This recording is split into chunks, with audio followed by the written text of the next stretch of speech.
Mm. What is... I heard that the first time I answered the call, and I don't know what it is. What did you hear? It's like a Is that you making that noise? Couldn't have been me. Okay, never mind. Doesn't matter. Welcome back, everyone, to this week's podcast. This week, our podcast will be brought to you by The Logical Conclusion and Fancy Fingers. This week's podcast is also brought to you by A Digital Land Rush and The Joker, I guess. Yep, I'm your host, Madison. I'm your other host, Jesse James. Welcome to our conversational leftist mukbang. I'm going to say up front, if you don't like bad mouth, throat, or nose noises, this isn't going to be the podcast for you. Because I'm just getting over some cool illness. Fun. Yeah. This household caught a big old cold. So that's been exciting. It's almost like showing up here after having my throat just completely scraped out by stage smoke and particulates and stuff. It's almost like it was really easy to catch stuff after that. Yeah, I don't know where that would have happened to you. So that's been my week. Basically, my personal life has been a lot of being present for a head full of Moonsand and a throat full of Razorblades. Moonsand Razorblades. That's our new band name. No one take that. I'll write that down, put a copyright next to it, and the date. T-shirt, band, song, all of it. It's all ours. All of it. You touch it, we'll get you. That's mine. We'll fucking get you. Don't.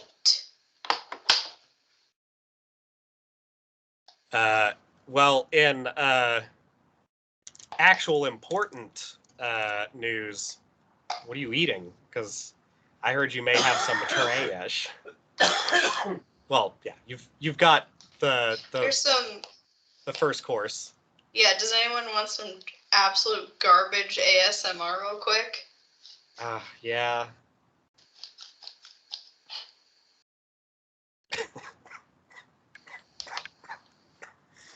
Great. Fantastic. Yeah.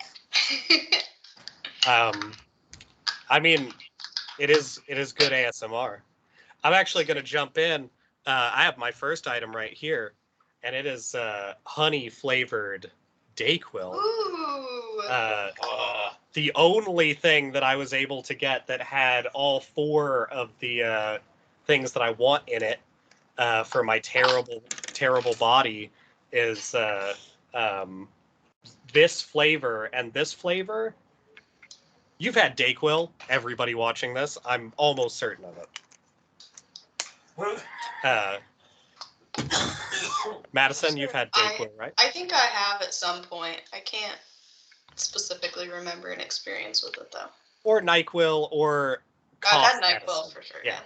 Same shit. If you're asking yourself, how did they flavor it like honey? The answer is they put like a 10 times strength fake honey flavor in it. Ew. So it just tastes terrible. But that's, well. Oh! Yeah. It doesn't get better. Shots.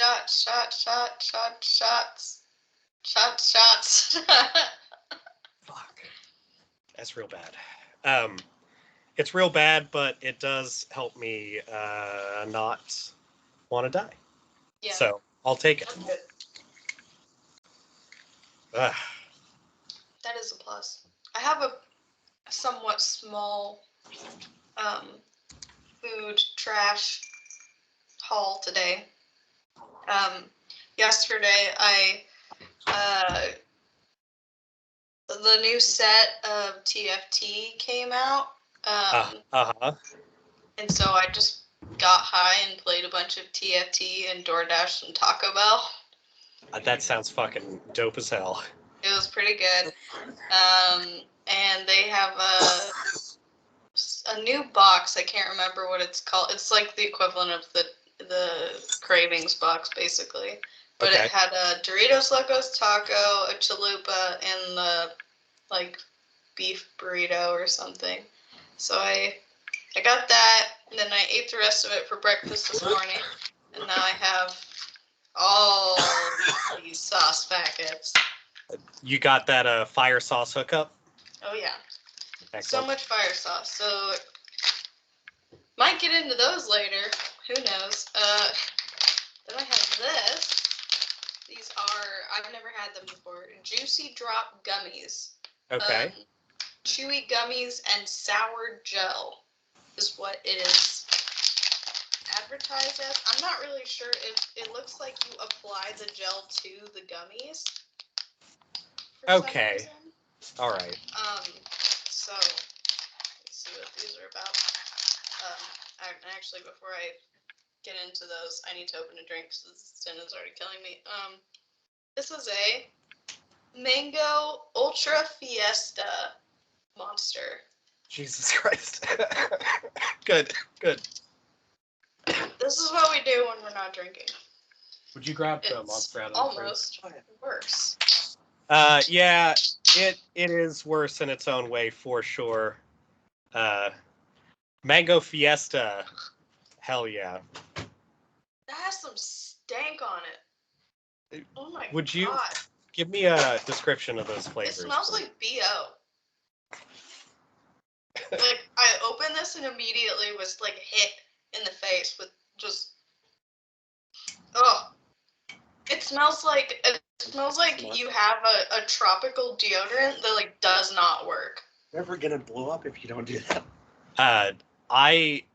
I know exactly the kind of flavor you're talking about, and that's why I don't go back to those. So, it's actually mostly just the smell. Like, it smells not bad, or it smells bad, but it tastes not horrible. The taste is fine. Okay, well, so not like BO. Yeah, the taste is pretty standard mango. Wow, this... I put in a 6, so... Oh, God. Oh, yeah, it's cool. I'll be sitting down, so I'll just flood my entire body with... Yeah, usually I reserve those for when I'm not talking or expecting to do anything, but we'll see. Those look like weird little powdered donuts. Yeah, I think they are. And here are the... Oh. I didn't realize this was a fucking kit. I thought it was like Gushers. Nope, But this is a make-your-own Gushers situation. this is so much work for me right now. You know, you could just gush it straight into your mouth and then eat the gummies. I'm probably going to do that. It looks like we have a Blue Rebel sour gel and a Knockout Punch sour gel. Okay. What do you think is going to pair the best with a Ultra Fiesta? I was just going to say that needs to go in the Ultra Fiesta. And I'm going to say probably... Is this green? It's green. Oh, it says blue, but it's green. I think the red stuff, honestly, is probably going to pair best. Yep. I think Knockout Punch sounds like it'll take the edge off the Tropical BO. Yeah. Okay, so we got... Oh, boy. This. Oh, I did not achieve. Hold on, I need Great. Pocket knife. Here we go. Now I just want to note, despite these activities, my lighting looks like a telenovela and your lighting looks like a fucking Paranormal Activity movie. Ooh, spooky. Okay. Oh, that's thicker goo than I expected. It's not sour. I mean, it's like a... It's sour candy sour. Like, yeah, get it in there. Okay. Yeah, okay, that seems like Good luck enough. out. So, what I'm supposed to do is take these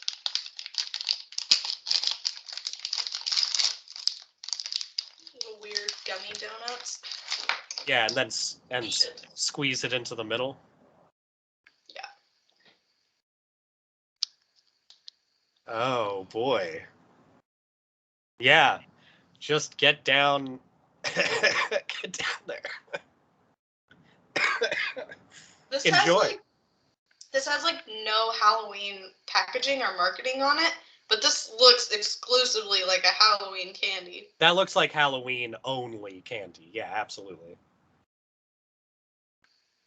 Oh, that's not going to be in the frame. Okay, here we go. And how is it?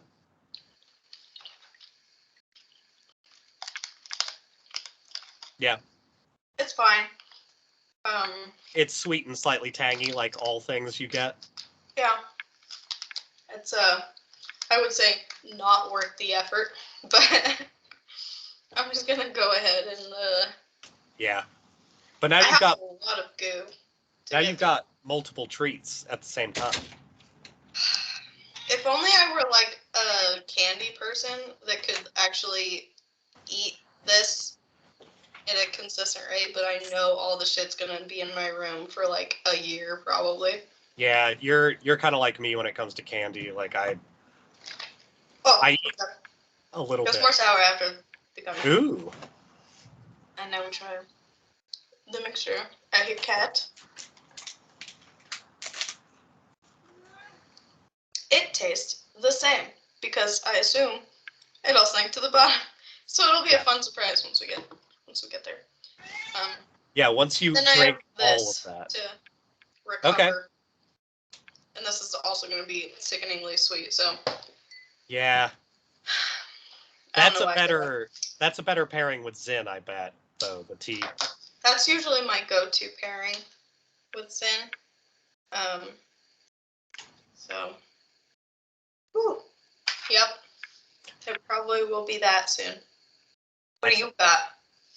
All right. Nothing. Well, maybe, I don't know. Here's an exciting one. Slice of bread. It's thick, pillowy. So I'll be enjoying that. What kind of bread?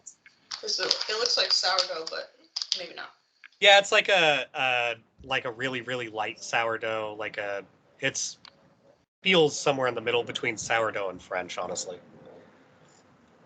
Nice. Now I've got mixed nuts I might break into. You're looking at the idea of exciting food to a sick person right now. So yeah. Here's the exciting one, I think. I got these yesterday, and everybody got into it. Ooh. But they are very good. Tim's is great. I love Tim's. This is Tim's Cajun, and it's got a little, I guess, Mardi Gras Yeti on it. It tastes like the seasoning at a good burger place for like, kind of like the universal seasoning. It's not like a Red Robin seasoning, but it's like, I wouldn't call it Cajun exactly either. Is it just more like savory, less spicy? Yeah, for sure. Yeah. It's got like a, it tastes like they put a little bit of like coriander or something in it, but it's mostly like a sort of maybe a tiny bit sweet, not really sweet, mostly savory with some like very, very mild cayenne, so it's like a little bit warm. It's really good. That sounds good. Yeah. I haven't seen those. Well, hopefully they will show up near you, because I think you would enjoy them. So we've got that. I had this delivered a moment ago, so I may join in on that. Solidarity. Uh, always solidarity. We're about monster praxis over here. Oh God. And then I got actual very very low alcohol by volume. The Duk Sang, I think. Ooh. Cook Soon Dang. I got some of that. Um, it's just the like really cloudy like rice alcohol. Um, and I wasn't really intending on drinking that by itself either. I did get a Dr. Pepper and have a little glass to mix it into. So we'll see. I haven't had alcohol or anything like altering other than medicine for like since I've got back here, really. So like it would be nice to have a little something, but I don't know that it's actually gonna happen.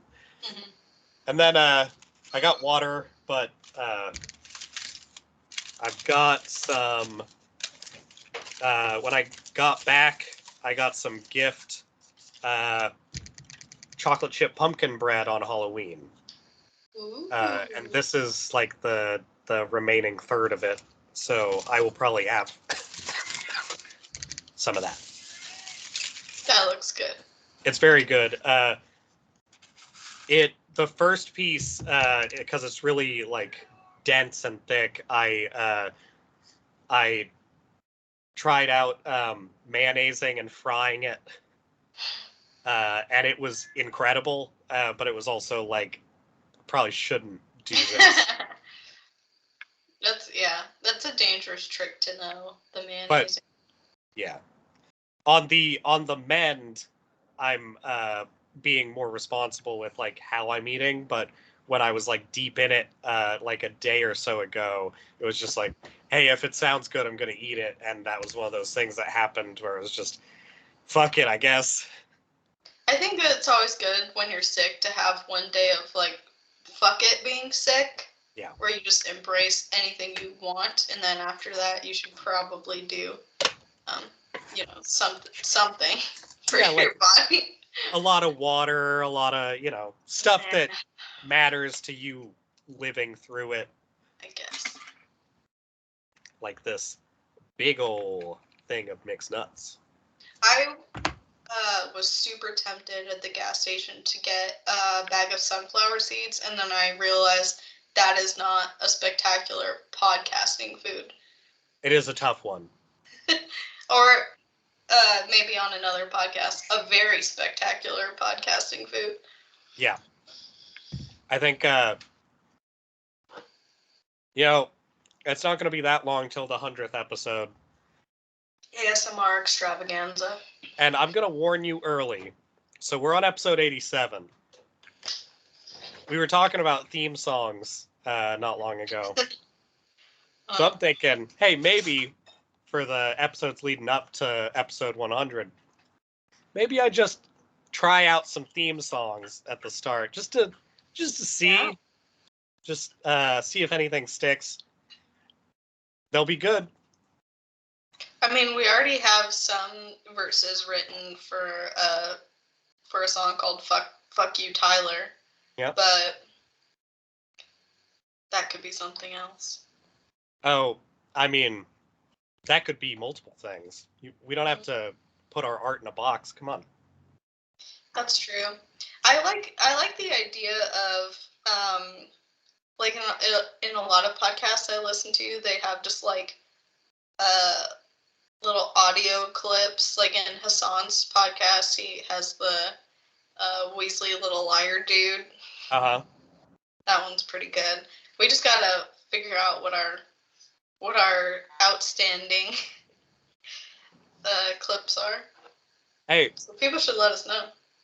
anybody out there who has favorite clips or has clips that they want to send us, we'll we'll use them. And it can't be the one of me saying, "Please don't fuck your dogs." No, it absolutely can be that one as well. This is You can send that one, but also send other options. look, that's just as important as all the other things. And I guess. hey, if I could still set text message tones, That'd be a contender for sure. That's a dangerous one. Yeah.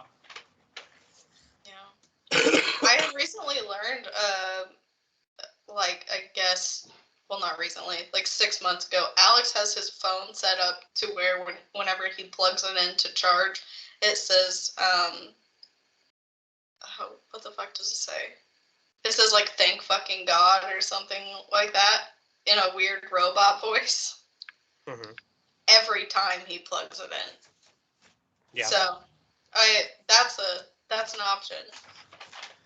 You can do that on your phone. Everything's moving towards robot voices. Our metaverse future is looking very sterile when it comes to that stuff. Yeah.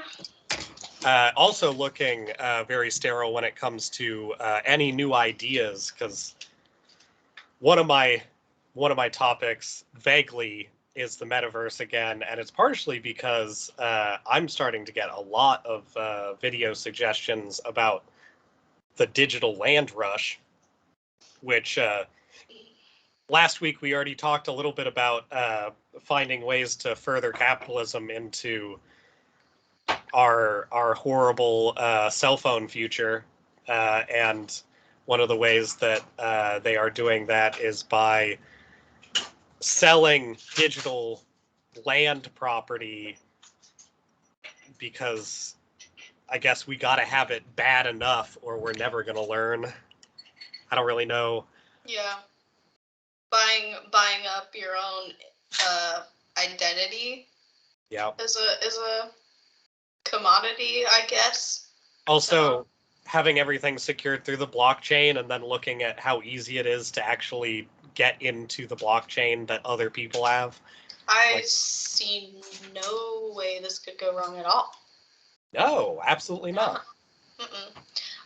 Did you see the article, or a article, I don't even know where I read this, something on Twitter, about Amazon looking into buying internet satellites? No, I think I've heard that. Yep. So that's in the works, I guess, because of course. Yeah.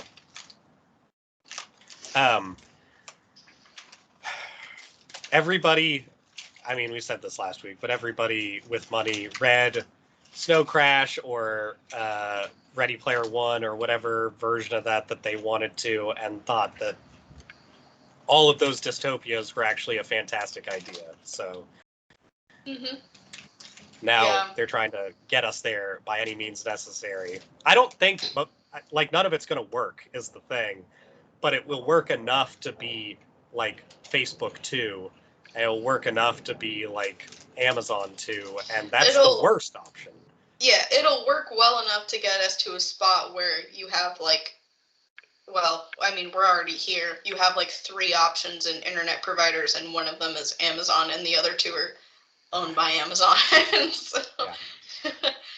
But it's been a fun week for that, but also just like billionaires doing some weird, stupid flexes on social media.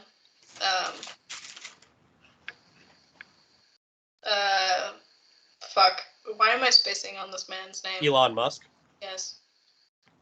Elon Musk did a fun little Twitter thing where he was like, if you can tell me right now, on this Twitter thread, explain to me how I can solve world hunger with $6 billion, I'll do it. I'll sell my stock and I'll do it right now. I'm guessing people had ideas and he didn't take them. Yeah, it's almost as if a Twitter thread isn't like the most like genuine, actual way to go about achieving that, but I don't know. We could say that that's like posturing or just virtue signaling or just I don't even know what the fuck he thought that was. Yeah. But I mean, part of it seems like it could be in the same way that, like, sorry, my mouth's full of bread. What are you going to do? Part of it feels like it's the same way that Facebook is doing metaverse stuff, where it's like, hey, remember how we got a lot of people killed and a lot of our employees are dying and a lot of stuff is like real bad because of us? Also, your parents. Sorry about all that. Sorry, we radicalized your parents. Sorry we turned all your parents into like people who blame the homeless for being too lazy. Yeah, sorry about your grandparents being in a death cult. Yeah. My bad.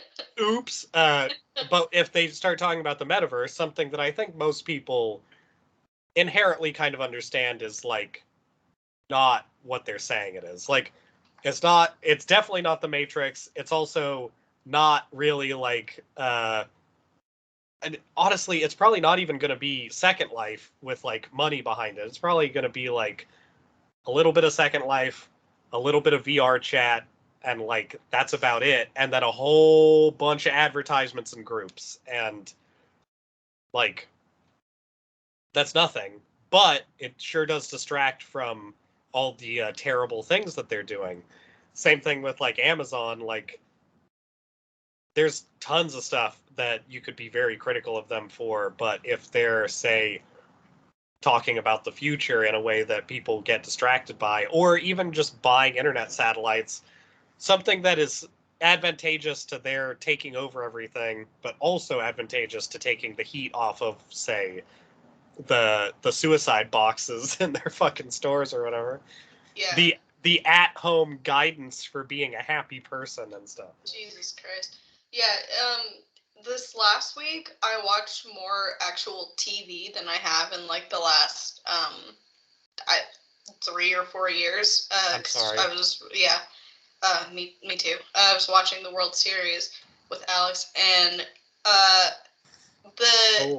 it's interesting looking at the differences between the ads that they'll run on TV, because I know who's watching TV versus like what we see online. Mm-hmm. And there was one Amazon ad that was running like every single ad break that was this I want to say like Hispanic dude who was talking about how he was working for Amazon, and then his brother died, and his brother dying made him want to get a job in a medical field, and Amazon was really cool about him doing that and gave him like the flexibility of hours that he needed to do that and also go to medical school. Wow. It was just like straight up Amazon propaganda. There were a couple of different ads that were running that were basically like, here's why Amazon saved my life and my livelihood. But That's essentially the same thing that Starbucks used to like keep pushing forward, but Starbucks is like, they're ruining little bits of stuff, but they're not ruining the whole planet like fucking Amazon is. Right. But it was just interesting to me to see that kind of ad on TV, because they don't run that shit online.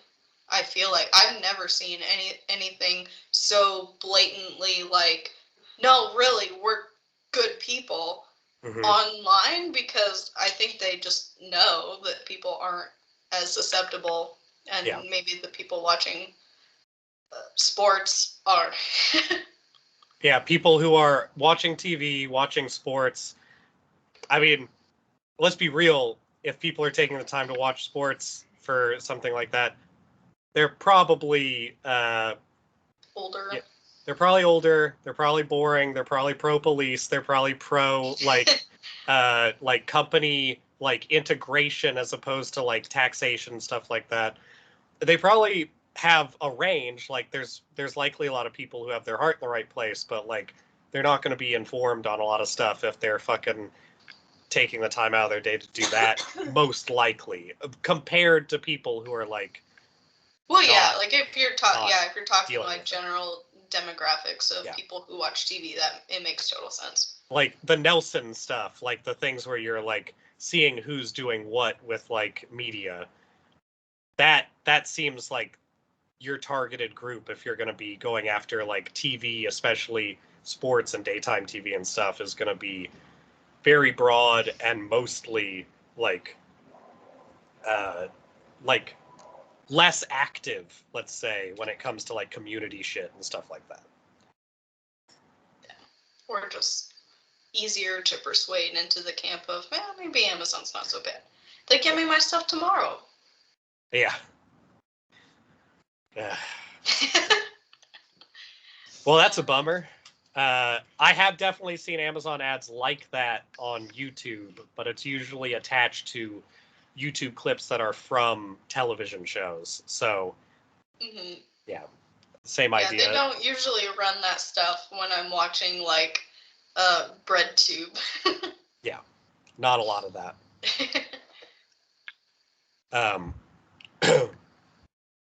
Anyway, I guess if you really want to get in good early on the metaverse, just go out there and start buying up like somebody's weird digital field that, believe me, will be there and will be yours for you to do what you want with later. Invite all your friends to your farm in the middle of... The only way I get my primitive anarcho lifestyle is just in my virtual second life on my virtual mushroom farm. Yeah, you guys are gonna love coming to my Ann Prim retreat on a fucking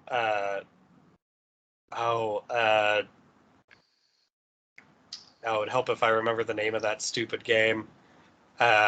Anyway, it'll be on a digital planet. It'll be mostly barren. I'll speed tree the whole thing because, it'll be my right to do so. And then you can come to my Ann Prim my virtual Ann Prim forest. paradise. Yep. Patent pending. I can just chug virtual beers and virtual cigarettes just 24/7 because, like, it's virtual, so who cares? And sit on a mushroom and nobody will come because that sounds terrible. What the worst part of all of that is, I know that when it starts to have momentum, it starts actually happening, it's gonna be aesthetically really interesting, and it's gonna be something that people are gonna want to be in on. I mean, it'll have money behind it, and it'll be like a huge audience to drive it forward. Mm-hmm. A huge audience of unpaid people working diligently at making it interesting so that this company can benefit off it forever, just like Facebook. Mm-hmm. Yeah. Yay! I need to look more into it and research more about it, because I think it's really important that people, especially like younger people even younger people might actually still listen to, talk about it. Because, like, God, when I was 13, I was playing Wolf Quest and Free Realms and all that shit. So I know that I know that I would be hella into it if I was still of that age. I mean, that Warrior Cats game looks like something I would try out today, and there's no reason. I'm just looking for any crumb of escapism I can possibly find. I have not changed that much. And that's the thing, is they put something in front of us that's like Wolf Quest, but they say, like, and there will be other people just in this world. Think about, like, if you get a Wolf Quest that's the size of, like, Canada in, like, terms of digital scale, and you have a designated spot somewhere in that digital Canada where you as a wolf can work from in perpetuity, protected by the blockchain, and that's just yours now. This is my cave. No one can come near it. Also, I work from home in this cave. And, yes. If anybody comes in here, I'll be making spreadsheets on a little digital laptop in here. Still, but like PowerPoints in my second God, yeah. Anyway, there is no chance that people like us or even us are interested in doing something with that, because, like, of course, and there will be tons of ideas like that happen, and all of them will be a trick. And Mhm. that's just what's going to be out there. Yeah, I think that's pretty true. I feel like everyone around my age and older is really, or I guess in our age bracket, I will say, is pretty generally like either disillusioned or just kind of has lost interest in social media, or is at least distrustful. At least questioning, Yeah. for sure. Like, I feel like most people I went to high school with just don't post anything anymore, really. Because, or at least the few people that I care about looking at, just are not. They're like doing real life stuff and they don't want to do that as much anymore. Yeah, they don't want to do weird fake shit that everybody sort of listed as either being the future, which I guess it was in a way, or being like your new path to success. Ugh, God. Yeah. Kurt, would you grab me some paper towels? I cook soon danged this table. Oh. So. Right. Yeah, social media is,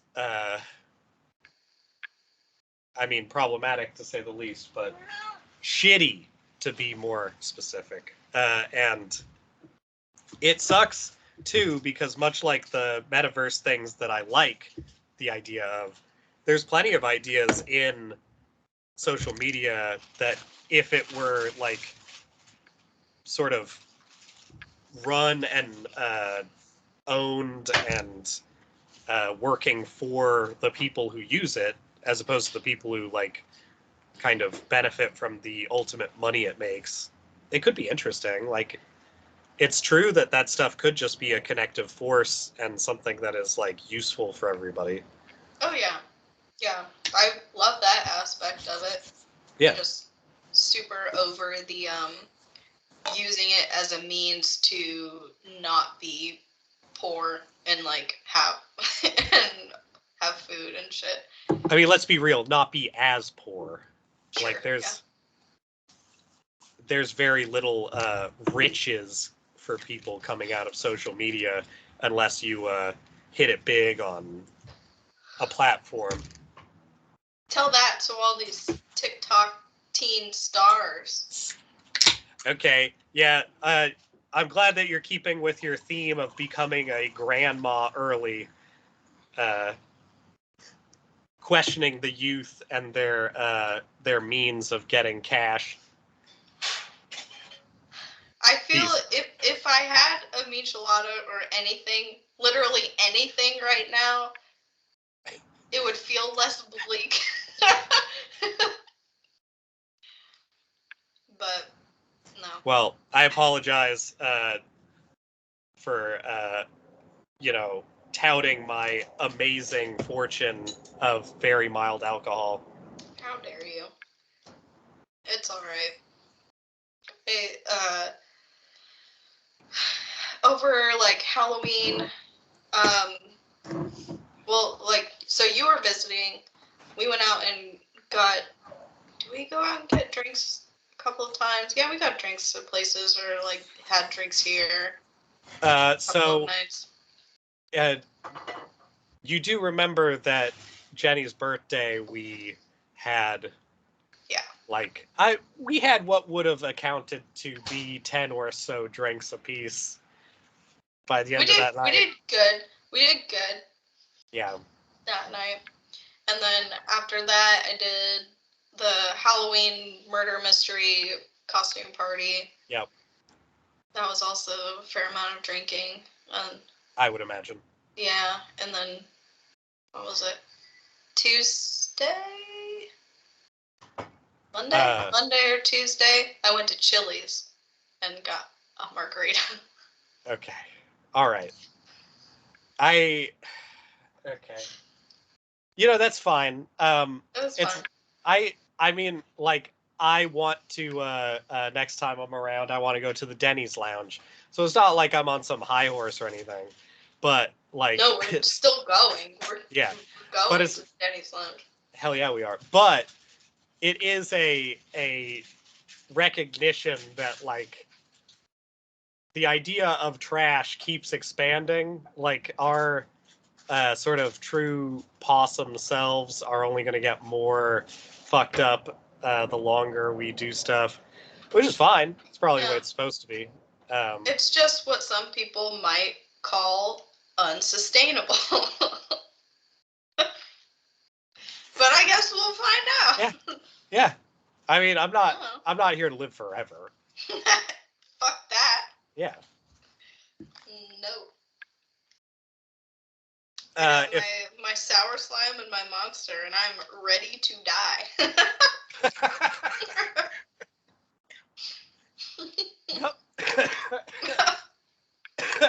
It's actually really sour after the monster. Fantastic. Oh, God. Ugh. Hey, I mean, if you still have sour slime left, I would love to try it. I'm sure it'll be here. It sounds terrible. If you want to add a tiny bit of people at home of Cook Soon Dang to your Dr. Pepper, it's very mild and pleasant. It actually I probably will try that. It tastes a lot like a like medicinal drink that I got from a Chinese place. So I wouldn't be surprised if it's a similar set of stuff. That sounds pretty good. That sounds like that reminds me of that one tea you sent me that was like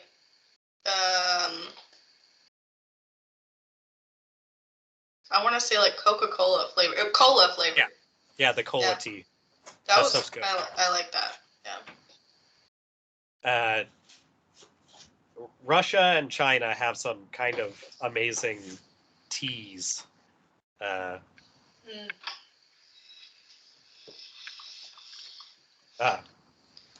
Let's just wipe my nose in the rice alcohol rag. That'll help.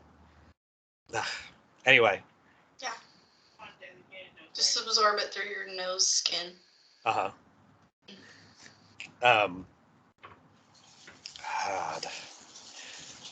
There has been no time, and so I don't get sick very often. But when I do get sick, which is probably like one of 5 times I've been like sick in, I don't know, a decade or so. And when I get sick, it is often extremely like hard or barely noticeable. And this was one of those extremely hard times, like the trying to sleep and having it be like hard to. I can only breathe through my mouth, and it only hurts. So like trying to figure out a way to like make that work for me is very tough. Last night I got more sleep finally, so I feel pretty good today. But I had to stay in bed for like 12 hours to get like maybe 6 or 7 hours of sleep. But when I finally did wake up from like being asleep, it was that feeling of like, oh shit, this blanket is amazingly comfortable. Like I can't believe how comfortable this blanket is. And like that weird feeling when you've like been just terrible for like a couple of days and then it goes back to normal. It's like, oh, the world isn't trying to hurt me. This is amazing. Oh yeah. I every time I get even mildly sick, because I don't usually, I'm kind of the same way. I don't usually get sick in the few times I have. It's been like pretty unpleasant. Like even when I had COVID, that wasn't too bad, but just because I'm so used to not ever having any problem. Yeah. I am a huge bitch baby when I get anything. So I definitely understand that feeling when you kind of get even remotely back to normal. You're like, oh, I have kind of a will to live again. Yeah, I think this is partially cosmic punishment for my asymptomatic COVID experience. Maybe. Now it's just like, well, maybe a regular cold will just be terrible then. Thanks, everybody. Thanks. That's super fun. Because when you don't have the COVID to worry about, there's still everything else. Well, and a flu or a cold is going to kill you eventually. That's pretty much guaranteed in terms of like numbers. So have fun out there. Yeah. I mean, I'm just out here trying to beat the odds. Yep. Hopefully it's not that. That's why we drink, honestly. That's just beating the odds. Yeah. Beating the odds. I mean, neither of us drink and then drive. I definitely know people who do a lot of that. So those people are the real. That is one way to beat the odds. Yeah.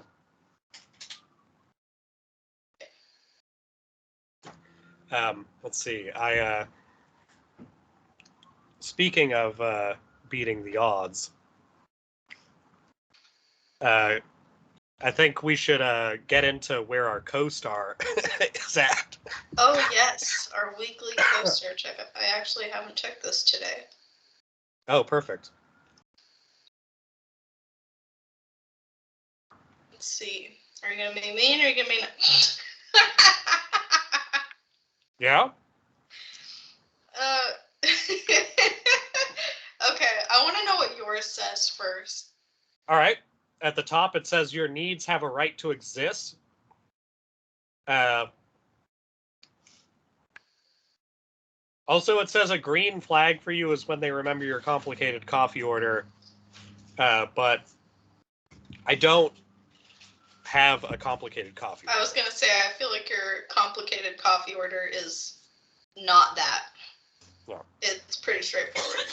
Mine, especially here witnessing the condition that you're in, really seems like a humble brag.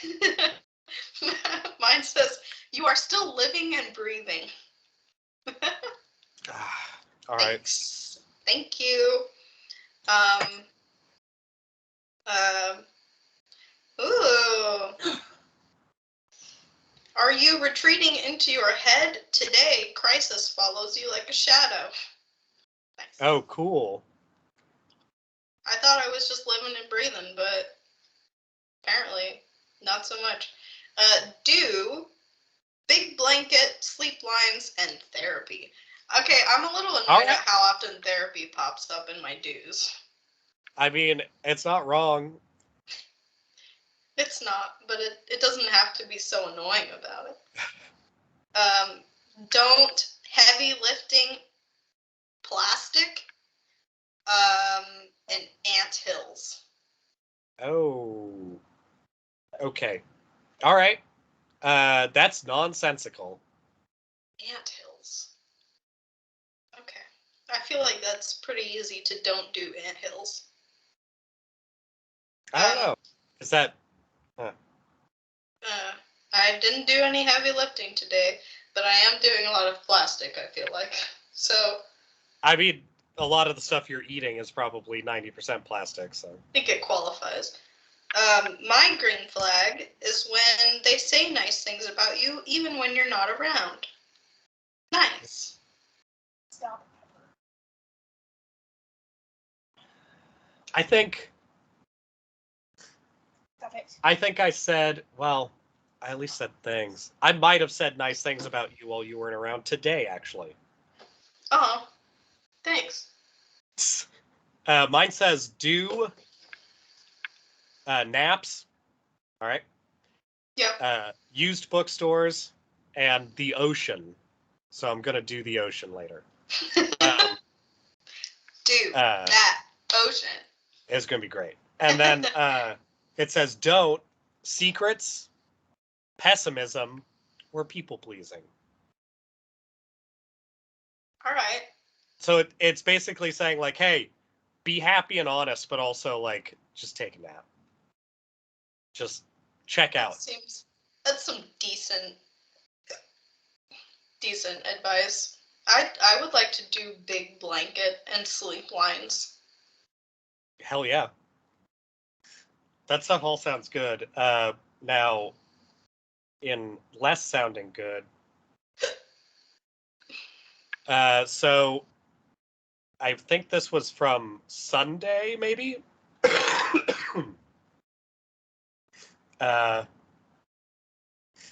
It said, "Are you looking for a safety blanket?" My icebreaker said, "You're just a brick-shaped teddy bear." I did see that one about that popped up on mine. And then it says, "Don't stunt doubles, omissions, or inferiority complex, but do napkins, veganese, and aimless strolls." As a confusing one for that day. Napkins and veganese. I do aimless strolls, like that's fine. Yeah, It's that also sounds pretty. it's really trying to enforce that I acknowledge my quiet tenderness, which I find to be very strange. Also, hey, when I hey Jesse, have you acknowledged your quiet tenderness today? and then the day that I got sick, noticeably, I took a screenshot because the thing at the top of mine was the placebo effect is empirically proven. Like that's all it said at the top. And it Great. doesn't make any goddamn sense. I mean, okay. I guess that's not terrible advice when you're sick, but like, isn't the point of a placebo effect that you don't know it? Can't really placebo yourself into not being sick. Yeah.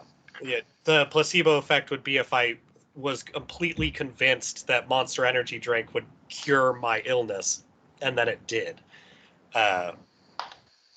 It also gave me your worst nightmare is getting invited back out after you've already gone home for the evening. Oh, Which I don't think is true. I was gonna say that sounds more like me. That sounds more like mine. I mean, I wasn't going to say that, but yes, it sounds more like something that you would be very done with. Yeah. I can see I'd you still do it, but I'd be angry about it. I can see you angrily taking off a giant sweater and putting a shirt with a collar back on. Being like, fine.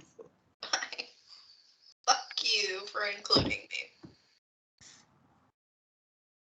And then enjoying it. Yeah. So, while I was out there, like every day I was out there, there was a shooting in Idaho. So that's been a thing. Yep. Do you know what those shootings all were? Because I don't know as well. So, the one that I know the most about is the mall shooting. Yeah. Because that was kind of the biggest thing. To my knowledge, there were 2 other shootings, like downtown, in the following couple of days. One was like outside. Jackson's, right? Yeah, one was outside of Jackson's, and that guy supposedly had like a Joker costume on. And then the other one, which I don't know if these are all related. I'll get into why they may or may not be, but the other one seems like not so much. That one was just outside of a bar. I think that was just kind of, your run-of-the-mill Idaho midnight shooting. Just one of those. Just one of them times. Just another blood stain to stay on the street for months and months. Yeah. I mean, how else will they remember? Yeah. Yeah.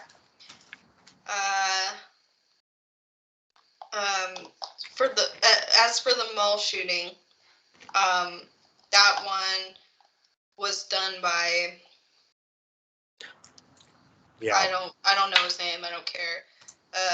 Someone who was very obviously like doing some concerning like shit posting about being racist towards mainly like Mexican people. What did he say? Like general Mexicans in one of his General paragraphs. Hispanics. General Hispanics on his YouTube channel. He had a YouTube channel dedicated to just like shooting guns at squirrels, I think. Something like that. Yeah. Something along those lines. Which, in and of itself, like the shooting squirrels, not so stoked on. I guess whatever. It's a squirrel. Shooting guns, whatever. But that combined with the other stuff, not so great. But he went to the mall and shot and killed 2 people. One was a dude from Nampa. I did not look up his name. And the other was a trans woman who was a security guard at the mall. Who they were very fond in the newspaper of making sure they did not broach that topic and showed only old pictures of them. Yeah, they constantly misgendered her in all the coverage, used old pictures, dead naming, all that fun stuff. So I'm sure that was kind of painful for everyone who knew her, who cared. Yeah.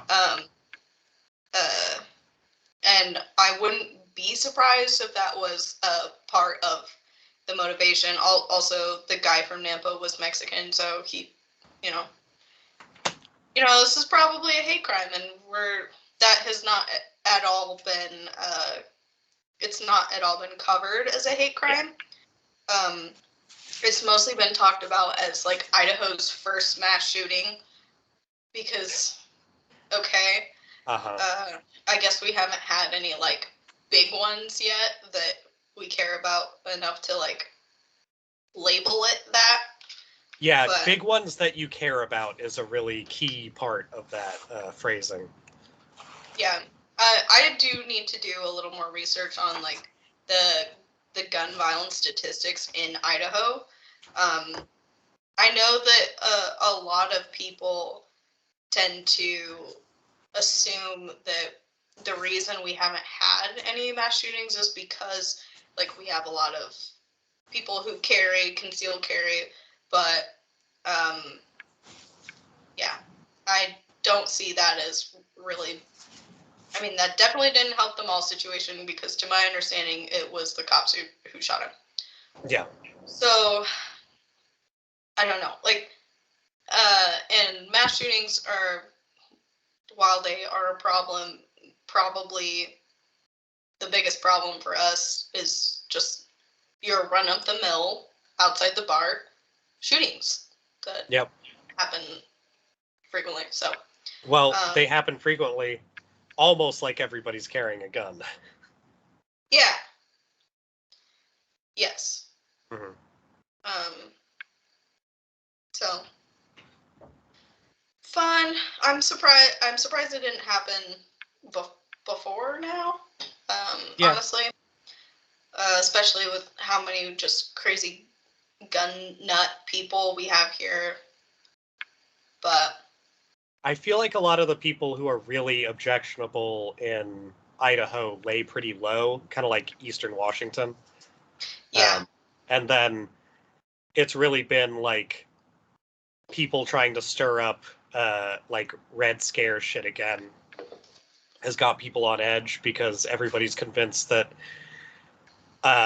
government doing normal government stuff is the communists taking over, because nobody understands what anything means, apparently. Right. Well, all of our gun nuts either are like kind of just I don't want to say silent, because they're not silent people, but just people who kind of like have a casual militia collection style of guns. Or we have those people who are very outspoken about it and like run for mayor. That's like, that seems to be the dichotomy. And then we have our like Ammon Bundy kind of fucking people who he just ran for something here. Of course he did. Because I've seen signs in people's yards advocating for him. That's fun. You should steal one of those signs. That's going to be a good relic for the USA 2 museum. Yeah. And on that thread of gun nuts in Idaho, I know we kind of talked about this, and I think we watched this clip while you were here. But the day of the mall shooting, Charlie Kirk was here with like Turning Point USA doing a tour specifically focused on like critical race theory. I think was mainly what he was talking about, like that seemed like what it was. Yeah, I think there were other things, but I think that was the focal point. And there was a clip from the Q&A section of that. This happened at the university very close to here, BSU. Like literally down the street, right? Yeah. The one that, side note, that's the one that we tried to look up on Yelp, and it was just pictures of trophy animals. Isn't that? Do you remember that? We like looked it up on maps, and all of the Yelp pictures were people next to like safari trophies. Like somebody. Oh, I do remember that. Yeah. Anyway. Was that BSU? I think so. Very weird. I guess it wouldn't be any other one because there's not really any other. There's a few, but yeah. So that is the one. That's the one it was at. And a clip from the Q&A portion of his event went kind of viral or was in the news because a guy stood up, and I have like the actual verbiage of what he said because I think it's pretty important / terrifying. Funny. Terrifying. But also funny, yes. Also funny, but yeah, terrifying. Oh, okay. No, I was wrong. So this was in Nampa at the Civic Center as part of his Exposing Critical Racism speaking tour. So yeah, it's about critical race theory. So a guy stood up and asked the question. At this point, we're living under corporate and medical fascism. This is tyranny. When do we get to use the guns? And then at that point, like, people started cheering, and Charlie was like, no. And then the guy was like, that's not a joke. I'm not saying it like that. I mean, literally, where is the line? How many elections are they going to steal before we kill these people? Yeah. And then Charlie kind of like went on his thing about, well, here's why I'm going to denounce that. And I'm going to tell you, don't do that because you're playing into what the radical liberals want you to do. And that was the exact kind of line of reasoning he went with, is that if this guy enacts this murder or mass shooting, like whatever it is he has in his mind, he will be playing into what Democrats want and completing a picture that they have already painted of the Republicans or whatever. Yeah. It wasn't like don't murder people because murder is bad and you shouldn't do that. It was like don't fill out the expectations we've already set for you. Everything is just like getting more and more Alex Jonesy out there, and that's definitely like a good example of it. Alex Jones, who recently had a quote of like, it's going to be a demon feast out there in regards to like where the country's headed. Yeah. Alex Jones, who is apparently fighting the literal devil in his own mind. Cool dude. Really got his message out there. Great job. I'm glad that Straw Men and Red Flag have all been like or I guess straw men and there's another term for it. False flag. False flag. All of those ideas are now like well disseminated into like the far right militia-ish people. So it's now like, if you ever wonder why they don't care when they do something, but they care a lot when anybody else even talks about it, it's because they all believed that even if people they know did something, it was all a conspiracy or a plot to make them look bad. Yeah. And that has just become like the standard of how to push the ideas of like violence against the left, especially the left, is like, well, if they go out there and say kill a trans cop, it's still like really they're trying to make us look bad, and what we need to do is get rid of all these trans people. Like there's no winning with that kind of stuff. Mm-hmm. It's a real and total like abdication of responsibility for any of the bullshit that they say. Yeah. It's like an immediate deflection to, oh no, you can't do that because you're playing into their hand. It's not like you are like my label for this topic was the logical conclusion, and I'm saying that because if you are telling these people that elections are getting stolen from them and they believe that, that's like, he's that guy, he's a lunatic, but he's technically like acting in good faith. He like is doing what he thinks he needs to do to save his country or whatever. Obviously he's crazy, but like they're constantly saying all this shit about how the country is being stolen from them, and like that is exactly where that goes. But anytime they're faced with the reality, or like a dude straight up asks them, hey, can I kill people now? It's like, no. You misunderstood. It's not you misunderstood me. It's don't do it because the optics are bad. Yeah. It's like how what CNN and I think even like MSNBC and a lot of those places, I want to say even like PBS, like everywhere, when the census stuff came out, they announced that stuff like the white population's dwindling, they're being overtaken by everybody else, which is like a super irresponsible way to address that stuff, which is already completely unimportant. And like that kind of Nazi. Yeah, it's like the natural conclusion to something could also be leaning in towards like a final solution to things when it comes to like the kinds of things they want to do, where it's just like, we just want to start killing people so that we can like preserve everything. It's very like the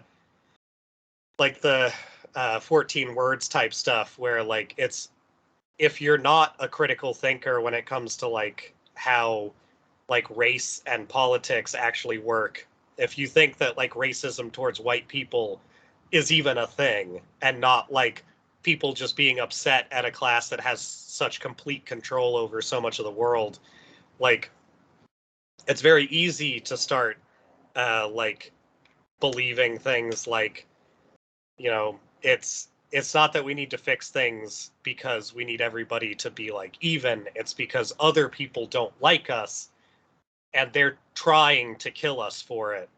And like if you don't know what the 14 words are, don't worry about it. But it is essentially a right-wing white supremacy idea of like anybody who's not a white person and not the white people we like, having anything to do with them in terms of like inviting them into society is killing our children, which is like speaking out on their end about like being anti like race mixing and being anti like white genocide, which is a fun way of saying we don't want like other people to start mixing in with us and getting the same rights we do because we have it good right now.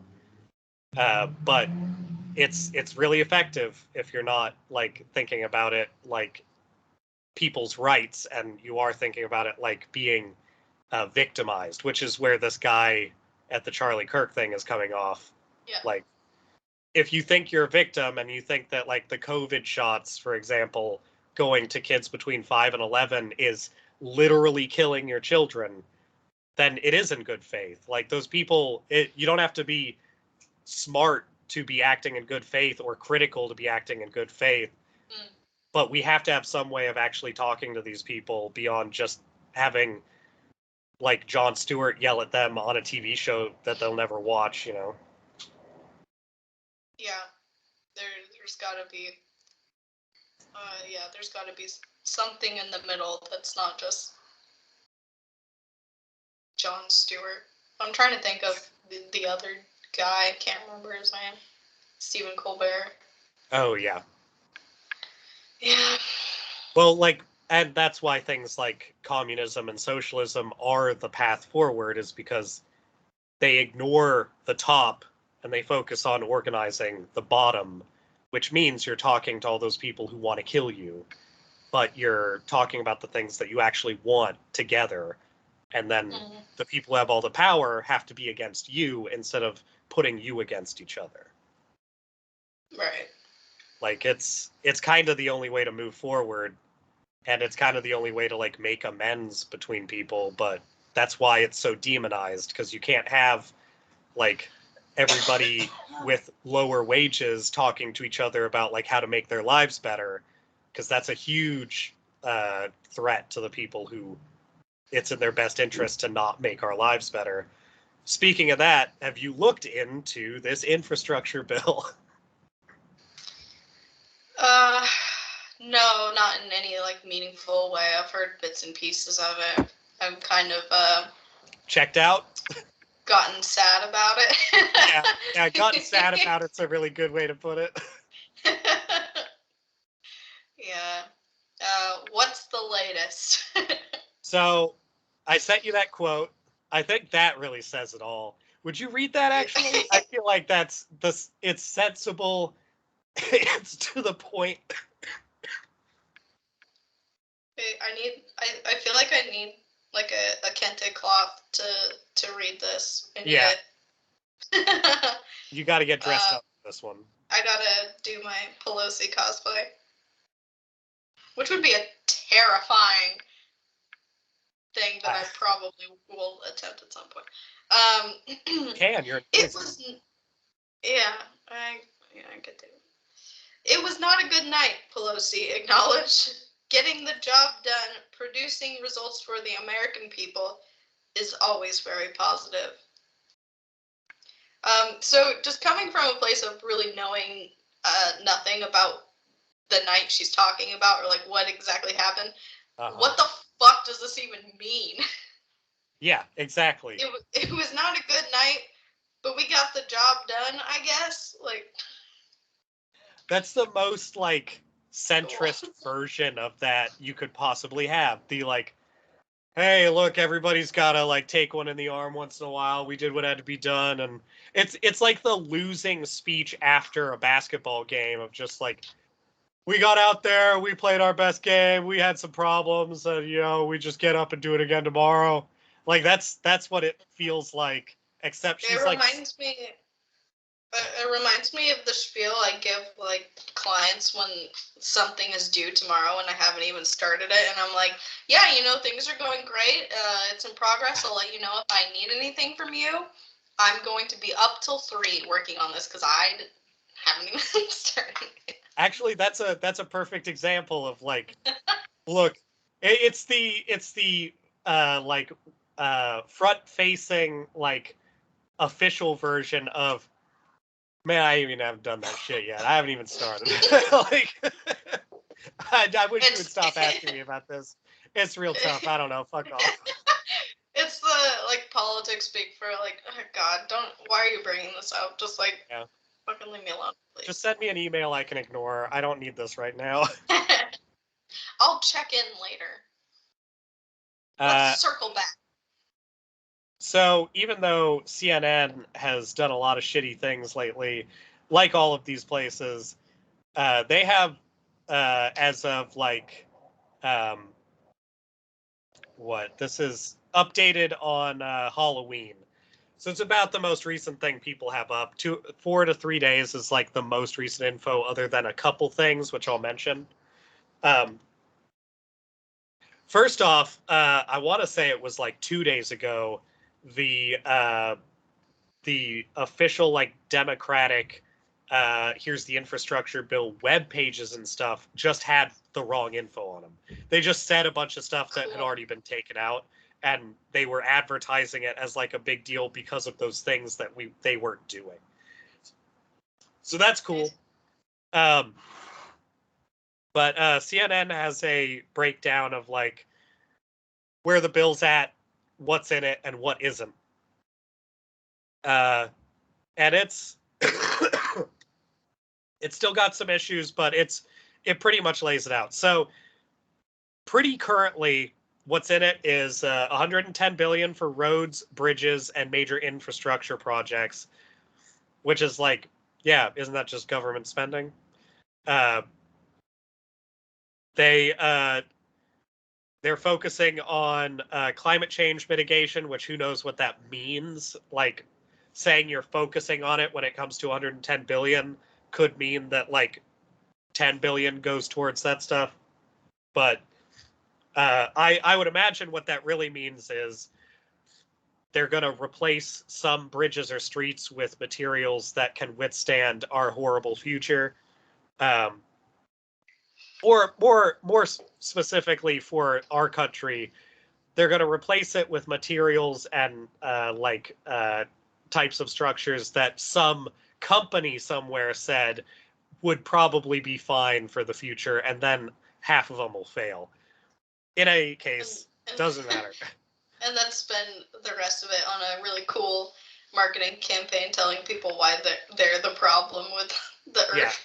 Yeah. Also, yeah, here's our marketing campaign about why actually the problem with bridges is that you guys drive on them wrong. Guys, stop getting straws. Get paper straws instead. Get paper straws.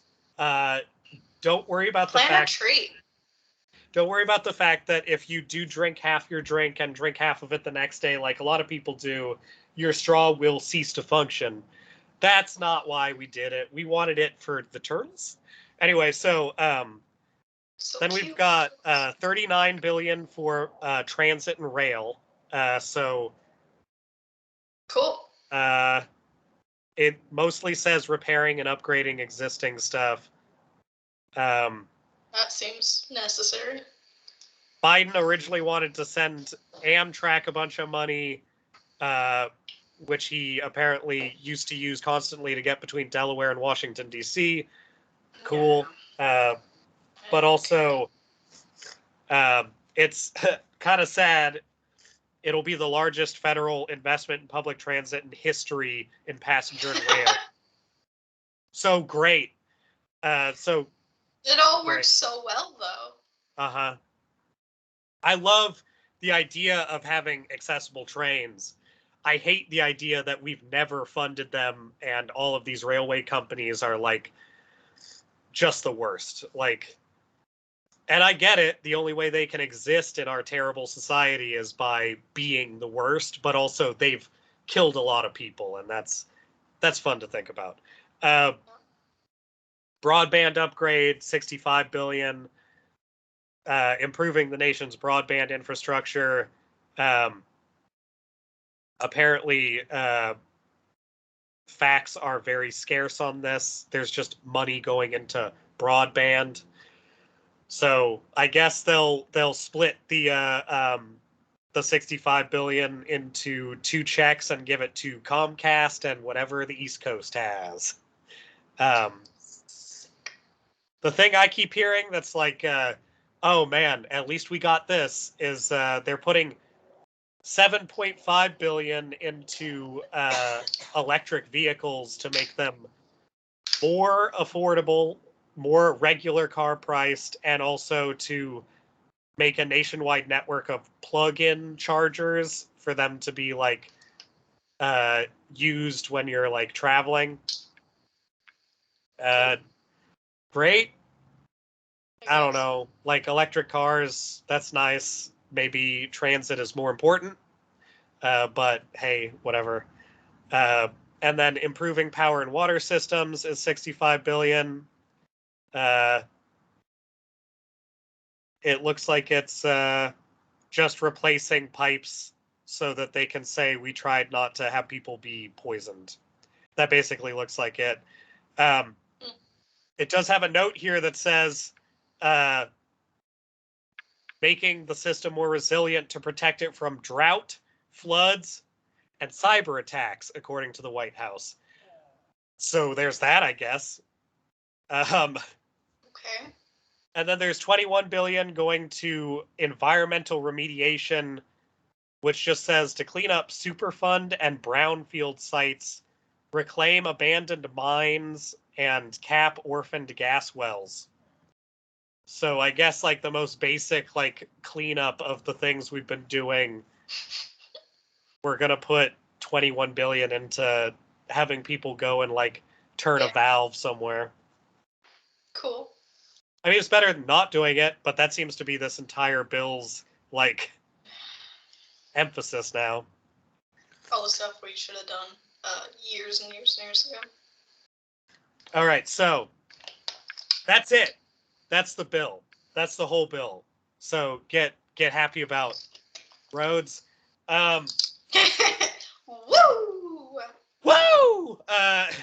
So the bill leaves out Biden's $400 billion proposal to help provide caregiving for aging and disabled Americans.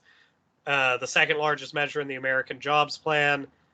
It would have expanded access to long-term care. Would have expanded some Medicaid. It would have given more opportunity for community-based services. Would have improved the wages of home health workers who make approximately $12 an hour across the country.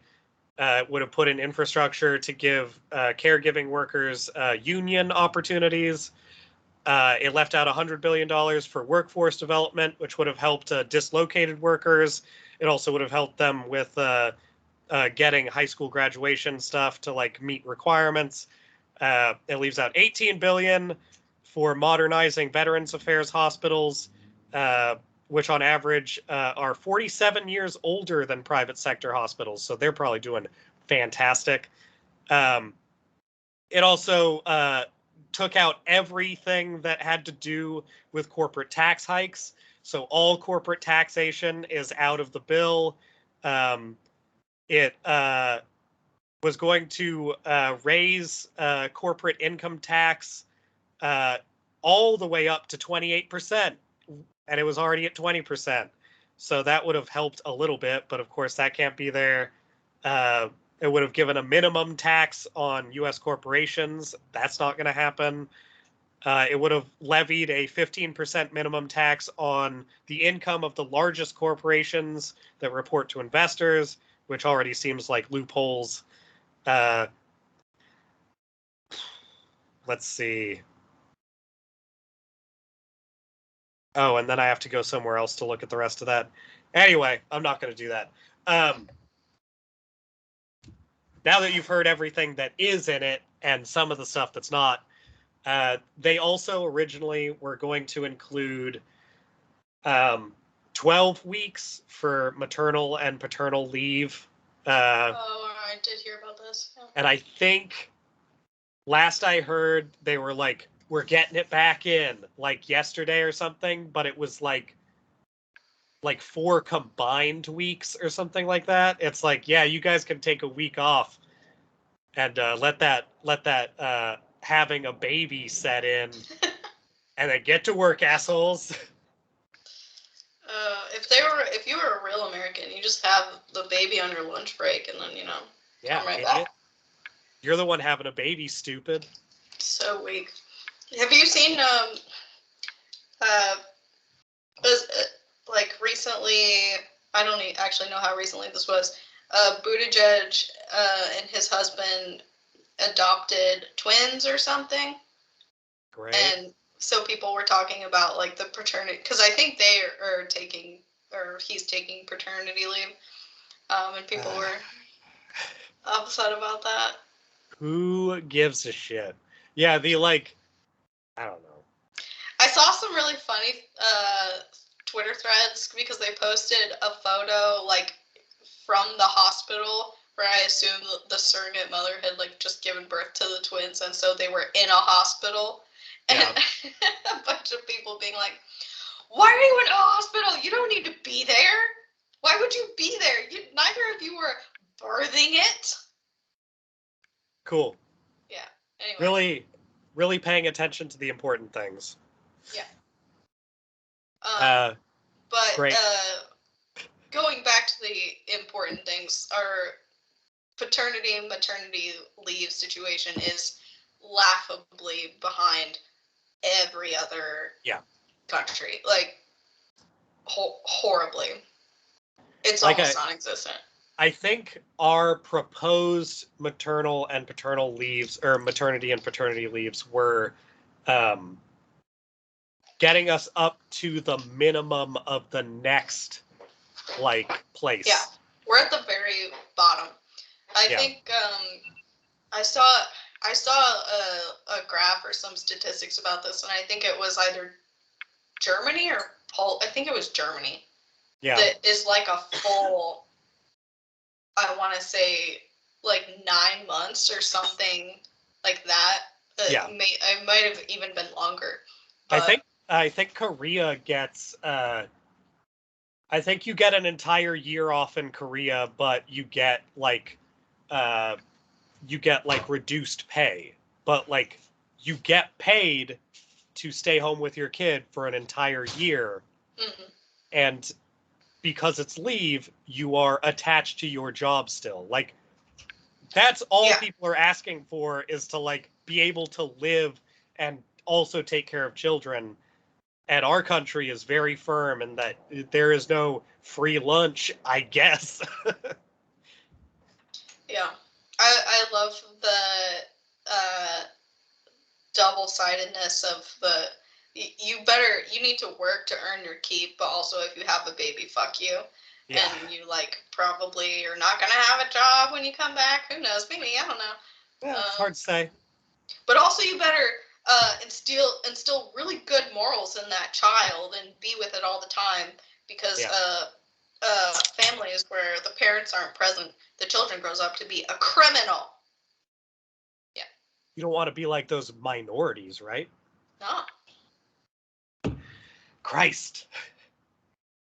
Yeah. Our country is cool. That's mostly what I want to love. Family values. Yeah. You know, if only we could get our family values together. That's really what we're missing. Yeah.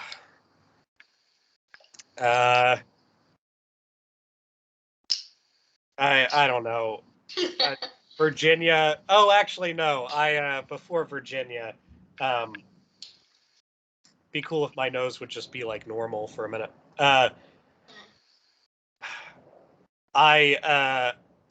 I was gonna mention, along with the shootings in Idaho, when I got back here, there was a man who dressed up as the Joker as well, and then stabbed a 70-year-old man on a Tokyo train, and then I think 17 people got injured. And he threw around a bunch of lighter fluid and lit a bunch of like seats and stuff on fire. So Jesus. They arrested him. Oh. Nobody died, but a 70-year-old man on a Tokyo train got stabbed in the chest. So that's not fun. He just got too committed to the costume, you know?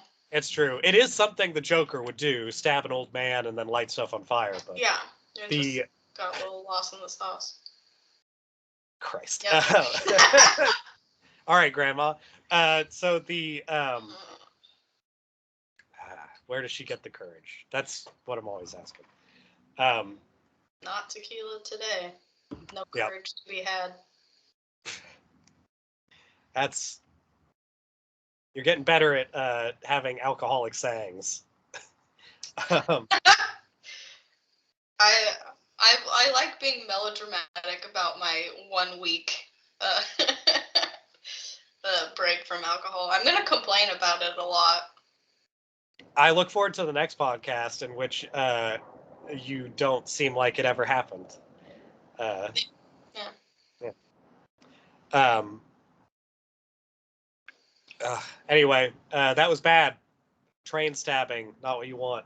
Not great. However, the fucking news articles decided to go like full scare with that as well, just like they do with Europe, I guess specifically like Britain, that type of stuff where they're like, man, knife violence, it's really, really a problem. Like, I know you guys think that like we should talk about guns, but like it's really all about knives. And it's like, ugh, God. It's really all about like whether or not people can like live and eat. But whatever, I guess it's all about accessibility to knives now. Yeah, you just take the knives and the guns out from everywhere and never address like basic necessities or mental health. It'll be fine. I think CNN's article, the first chunk of it was like, here's what happened. Then the whole like last 2/3 of it was like, and here's a terrible stabbing that happened in the years after World War II. And here's another terrible stabbing that happened where somebody attacked an old folks' home. And it's just like, what are we even doing? Like, why are you running down knife attack statistics Since World War II. Yeah, like, this doesn't help anybody. Times have changed, you fucking weirdos. Like, we don't need to talk about how not white people are really scary. It's also there's a fuck ton of people in Japan. Yeah. And that's, I'm sure, really not a factor when, of course, we're talking about mass casualty injuries from stabbings. It's like when people from Montana or something are like, God, Seattle's so dangerous, though. And it's like, no, like, there's not a lot of violence. There's just a lot of people compared to where you're from. People in Seattle look at New York and go like, oh my God, I can't believe so many people get hurt in New York. It's like, no, like, people get hurt there, but like not at a rate that's higher than anywhere else. Right. Like, it's almost as if when you have more people, the rate of things that people do goes up. Yeah, and Tokyo happens to be shockingly safe and shockingly blind eye towards their homeless population. Who would have thought? Shocker. Yeah. Well, that was a one other thing that actually, when I was looking at the statistics of like paternity and maternity leave from other countries, Japan also has a really good one. And I was watching, it was either Hassan or a Vosh stream, I can't remember, but they were talking about how one of the reasons why their maternity or paternity leave situation is so good is because they're trying to uphold the population and make more babies because everyone's old and they're dying. Yep. Yeah.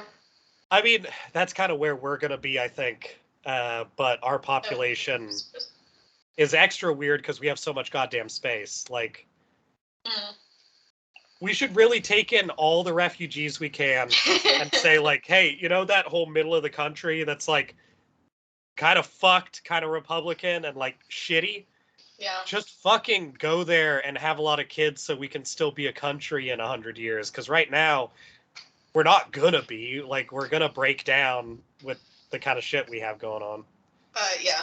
That's why I love every time there's, like, another caravan is showing up at the border and it's like 2,000 people. I'm like, just spread them out. You literally won't notice. I swear to God. Honestly, the concern shouldn't be like, hey, how many fucking people are showing up? How many dudes is it? The concern should be like, what's the fuckability scale on these people showing up? Because, like, if they're hot, fucking bring them in. Like, we need Tinder. more of them. Yeah. You need to hand them an Obama phone that has Tinder installed on it now and get them to the Midwest. Because, like, there needs to be some competition. I've been out there. Where's that in our infrastructure package? That's the infrastructure I care about. Let's get this the most fuckable country on earth.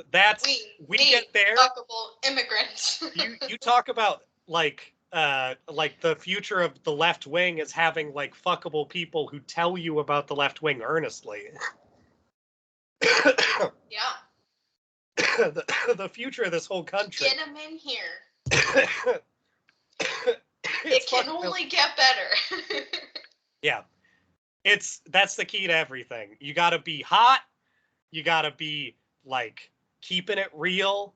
You gotta get like some real like street level stuff in that's like letting people have a home to fuck in, and then bam, country fixed.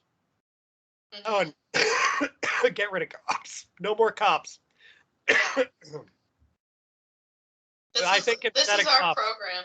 Yeah, it's secretly bring in all these fuckable people, give them a phone with Tinder pre-installed, and just spread them out across the U.S. No one will know. No one will pick up on it. Put some in like Kansas. Put some in like New York's. Put some in like, I don't know, the middle spaces where no one is, and no one will know. Yeah. Like, have you guys been to Wyoming lately? Fuck. Put some in Montana. Montana needs people. Oklahoma. I thought Oklahoma was a wasteland, but it turns out I might move to Oklahoma. Not if you're corn. It's not a wasteland if you're corn. That's true. Or wait, is that a different one? Which one's the corn one? Are they all the corn one? They're all the corn one. Don't worry about it.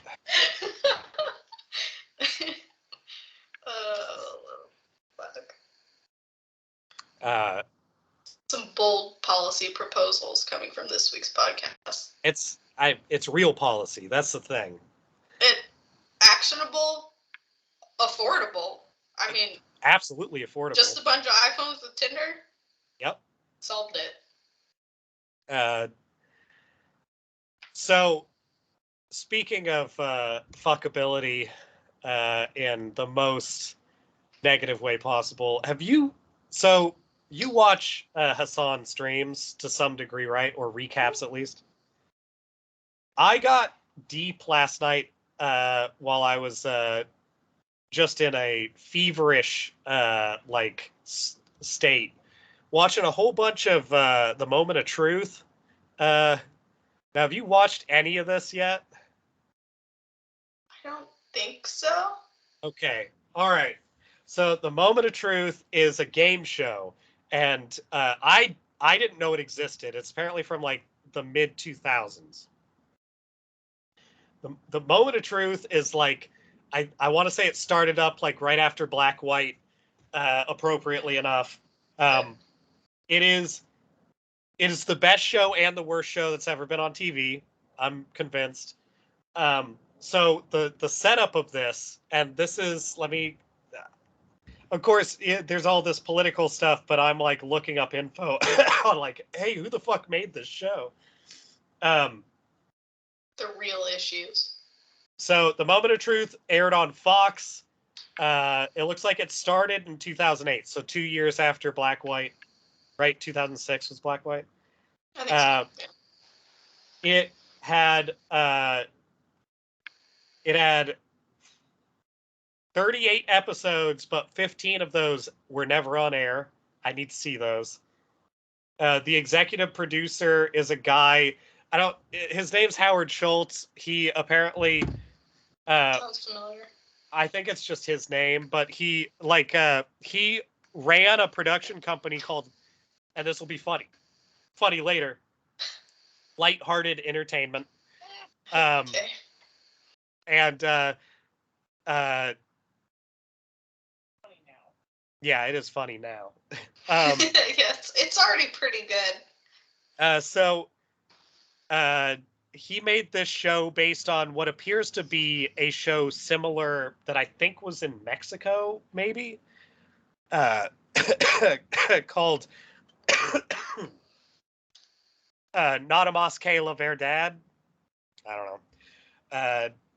Like, I could figure out what that means pretty easily, but I'm not gonna guess at it. I think it's nothing more than the truth.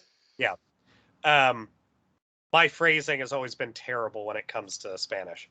Anyway, so he also made that show and then brought an American version here.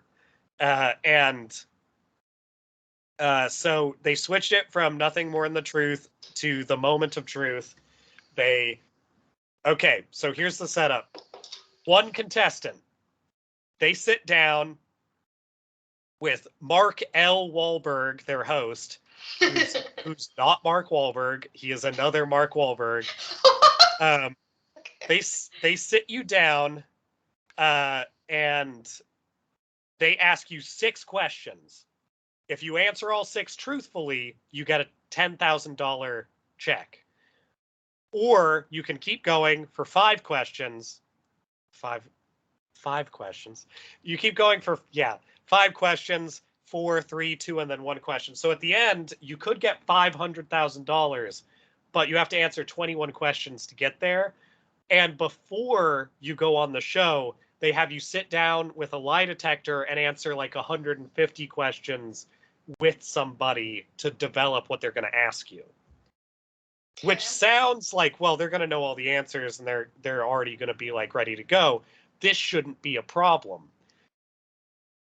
But it is, because what they do is they bring in like the people who are most important or related to the questions, and they sit them down on a couch in front of the person who's having to answer the questions. And there's like, in the first 10 questions, it appears that they always have like a guest asker based on what they are asking you about as well. So in the first 6 questions for the first one of these I watched, they had questions like, hey, so you still attracted to your husband? And like the people watching apparently have buttons they can push that are like a give up button or something, I think. Unclear how that works. Like, oh, no, don't do this one. I never saw anybody push any of that shit. Well, my favorite one so far, there's other ones that are very good. My favorite one so far, and spoilers, I guess. So they bring in an EMT, and he's like a youngish guy, probably in his mid-20s. He's got like a girlfriend who's like, I don't know, a little younger than him. His like parents maybe. And then like, yeah, I think it was that his parents, his girlfriend, like a friend of his, and then like him. In the first set of questions, it was like, do you wash your hands before you go to work? Or like, do you wash your hands when you're at work? Like that kind of thing. And, or always wash your hands. And he was like, no. The first question they gave him was, if Osama bin Laden was dying and you were the only person there with training, would you save him? And he said no, and like everybody clapped. There's a lot of clapping in this show at very inappropriate times, which already, that was the first question they gave him. So it was like, okay, so you're a bad EMT already. Like, this EMT is out here making like judgment calls on if he's going to save your life. Yeah, like, oh, cool. And then they ask him about hand washing, and he's like, nah, I don't do that. And then they ask him about, do you actually care about the children starving in Darfur, or like the current, like calamity in Darfur? And he was like, yes. And like, they said, oh, that's true. And like all these applause, but like they show his face and he's like he's like, I didn't know if that was going to go through. I want to say like, I don't remember if it's the 4th question, but it's definitely like, oh, that's what it was. It's his girlfriend, his parents, and like his sister. Okay. The next question they ask him is, have you ever falsified reports on your medical like reports for work? And he says yes.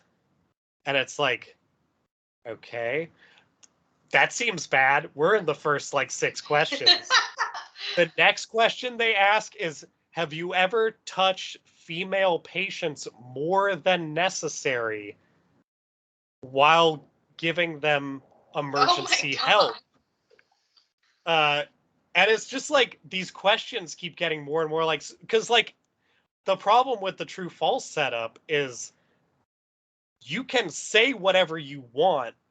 Whatever they decided was the right answer is going to be clear at the end of it. So like you're locked into this thing. Like if you hit an escape button, then the worst option was what it was. If you say it's false and they say it was true, then you're fucked anyway. And if for some reason you say it's true and it's false, like that's your best out if it's something terrible. But like ultimately the reason why the show is so amazing is because it's just a torture chair. It's just a person sitting in front of everybody. And I think they only picked people who are like extremely, extremely like into themselves so that they keep going. And it's just the worst. They have like, let me look it up real quick. There's got to be like a short commercial for this. One of the commercials. One of the commercials for this was watch a woman ruin her marriage. Oh my God. But that's if you go on this show in a relationship, it's ruined. It doesn't matter what the questions start off like. Every single relationship of the like 6 people I saw do this show is ruined. There's no chance. None. It's amazing. Do they give you any chance to, like, do you get to qualify any of your answers before you just true or false it? No. Okay. Well, that kind of sucks. Because I feel like I could emotionally detach enough to just get through these questions and rationalize it in my mind and like explain everything to people later. But it would be shitty, especially if you don't get to say anything during and they're all just looking at you. Uh-huh. That would be not ideal. I sent you a 3-minute clip. The best thing about this is it totally plays in audio. So girl ruins her marriage on games. It should say everyone ruins every relationship on game show. That should be the subtitle of A Moment of Truth. So the questions that you mentioned about the EMT sound like actually interesting, but the one on this thumbnail is, since you've been married, have you ever pretended to be a slave to avoid having sex with your partner? And like, see, that seems like a boring question until it's them sitting in front of their partner answering it. And that's probably like an early question. Because there's like... It's gotta be, because I feel like that's pretty milquetoast. Yeah, and then there's, like, some of the questions, too, are very milquetoast for us, but for whoever's on this show, it's like, oh my god, how could they? There's, like, a guy that, or no, there's a lady who got a question that was like, do you ever question whether you actually have, like, legitimate feelings for your husband? And it's like, who is this question for? Like, that's just being in a relationship. Like, what's your problem? Right. And then they answer it truthfully, and everybody's like, oh my god, I can't believe it. No. Also, a huge amount of people on the show are Mormon, which is incredibly funny to me. That would make more sense. Because so far, like, I want to watch some of this, but so far the questions I feel like the relationship ones that we've talked about are like, if you have decent communication with your partner and they recognize that you're a human being, you'll probably be fine. But I want to see how bad this gets. So that's true, except in one of the shows that I watched, it was like, hey, you work at a volunteer firefighter place, this lady. And they kept getting like more and more questions of like, so how many of these people are you fucking right now? Oh. So like it doesn't stick to the milquetoast stuff. it actively, one of the people I watched had the question of like, basically, if you fuck somebody in this chair that's not your husband, like it was just like, okay, cool. Oh, okay. Yeah, I really want to watch this show. It's amazing. I want to see every episode. Oh God! Also, the fact that it's from like 2008 is just. Wait, as an employee of a hair salon, have you ever told a customer you like their? Okay, shut up. Yeah, who cares? That's stupid. Have you ever flashed a stranger? Would you give food to a stray dog before you would give it to a homeless person? So the stuff that actually got now I think not washing your hands and falsifying reports and stuff like that is probably a much bigger deal for the EMT. Yeah. But the stuff that became really fucked up is the set of questions he started getting was, hey, do you think people who are overweight did it to themselves? And then it's, hey, do you think people who are obese are disgusting? And then they brought out a woman who was an like a front-facing advocate for like obesity in like society stuff, and she's like a big lady, and she comes out and she's like, her question was like, do you think I'm disgusting? Oh my God.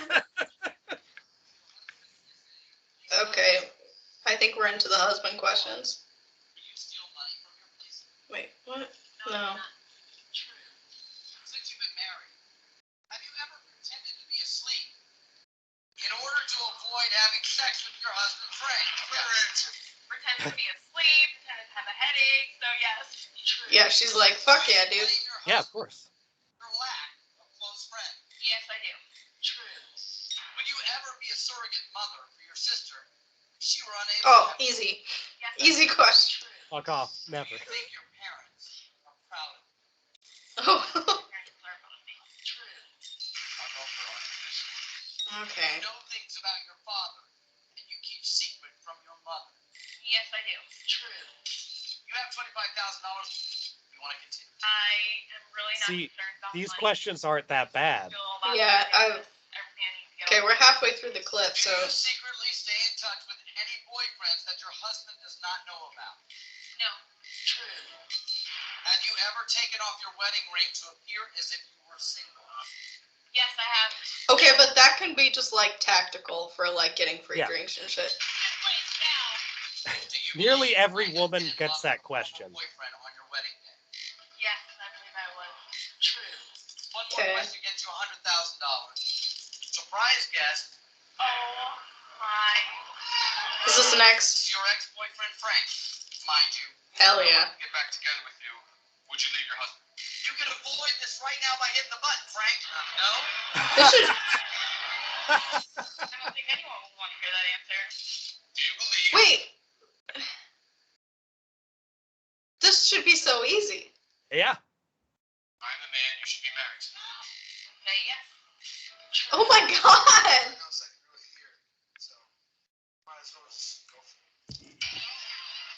I'm gonna keep on going. Since you've been married, have you ever had sexual relations with someone other than your husband? Yes. True. Do you think you're a good person? That's the best. False. She Her lost face. Oh. she lost all the money because she said she thought she was a good person. Oh my God. That's the that has to be the last question on every single version. It has to be, do you think you're a good person? Because that's the only like surefire way to get people to lose. Oh my God. That's so fucking good. Wait. I feel like they have to do some sort of research into these people's personal lives before. So here's the other thing. They do follow-ups. And if Okay. I remember right, this couple had a thing that was like, hey, you know, our relationship still exists, but we don't like live in the same place anymore, and like all this Oh. stuff. And keep in mind, all that stuff that she said, the 21 questions to get to 100 or 500,000, she gets none of it. Mhm. So like, she was going off the idea of like, well, I'm going to get $500,000. Like, I'm going to answer this question. Yeah, I'll be And then fine. I guess I'm probably going to be like kind of rich and I'm going to go have sex with this ex forever. But no, you got nothing. And now your whole family, everybody you know is so pissed off that that's your life now. Fuck. Lighthearted entertainment. You know what I mean? That's so good. I feel like if I don't know, I'm sure they could find something on anybody, but like I don't know. That's baffling to me. Why would you like what why oh God, I don't know. So many questions. So here's the thing. I was thinking about this a lot last night. I was also on a lot of like, cough syrup. So I would never want to be on this show. I think it would be a nightmare. Mhm. However, but I would go to the show you were on, absolutely. And I think that goes for everybody. I can't think of anybody that like it would be fantastic to be one of the people on the couch, Oh yeah.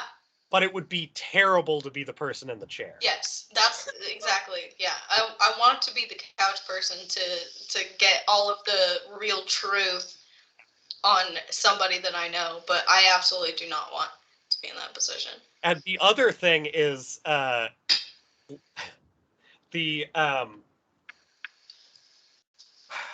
ow, my sick brain is trying to destroy me. All right. We established we would go to this show as long as we weren't in the chair. I think let's say you had to sit in the chair. I think it would be extremely fun for me to be there. If like same thing, if like Natalie had to be in the chair, I would love to be on the couch. Like that's the best kind of thing to do. You've gotta, in order to make that kind of show work for you, you have to want to burn certain bridges down 100%, or it's not gonna happen. Like you can't be on that show and be like, I want my life to be how it is when I get back. Yeah, that would actually be an incredibly great way to just like burn bridges with your entire toxic family that you don't want to be around anymore. If you're like for someone in that position, that would be awesome. Because not only do you get to ruin all these relationships that you just don't want to do yourself, you get money. Yeah, ask me about my 500,000. Ask me if you can have some. Yeah. Nah. Fuck you. Fuck you. Yeah, I need to see like every episode of that show. So good news. I'm about to send you every episode of that show in your text message. Because we're gonna have to have another segment about this, because this show, I've only seen a handful of partial episodes. It is so good. Like, yeah. All right. It's such a good concept for game shows. Like, but I feel like reality TV and game shows really like dropped off in quality. I mean, we got Black, White, and this show, and now they're just doing like Masked Singer or whatever, which I could give less of a fuck about.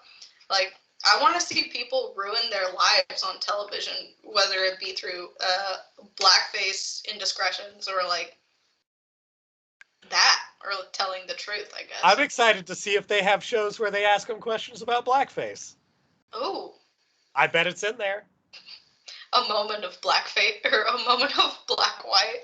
They've already, like, the little bits I've seen in the early questions, they've been like, hey, do you sexually assault people when they're unconscious?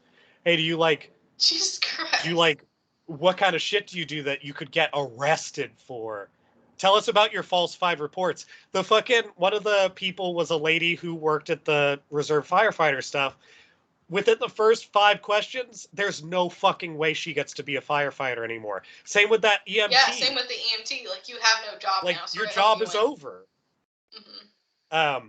And his parents partway through, I think they're on like question like 6 going into 7, after he's already done the like it was something that, oh, that's what it was. It was basically like, do you think your girlfriend's hot? He's like, no.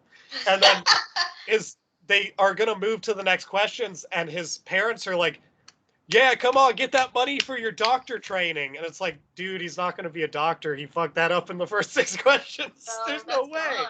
The girlfriend's probably gone. Oh yeah. Man. It's amazing. It is an amazing show. Fuck. Watching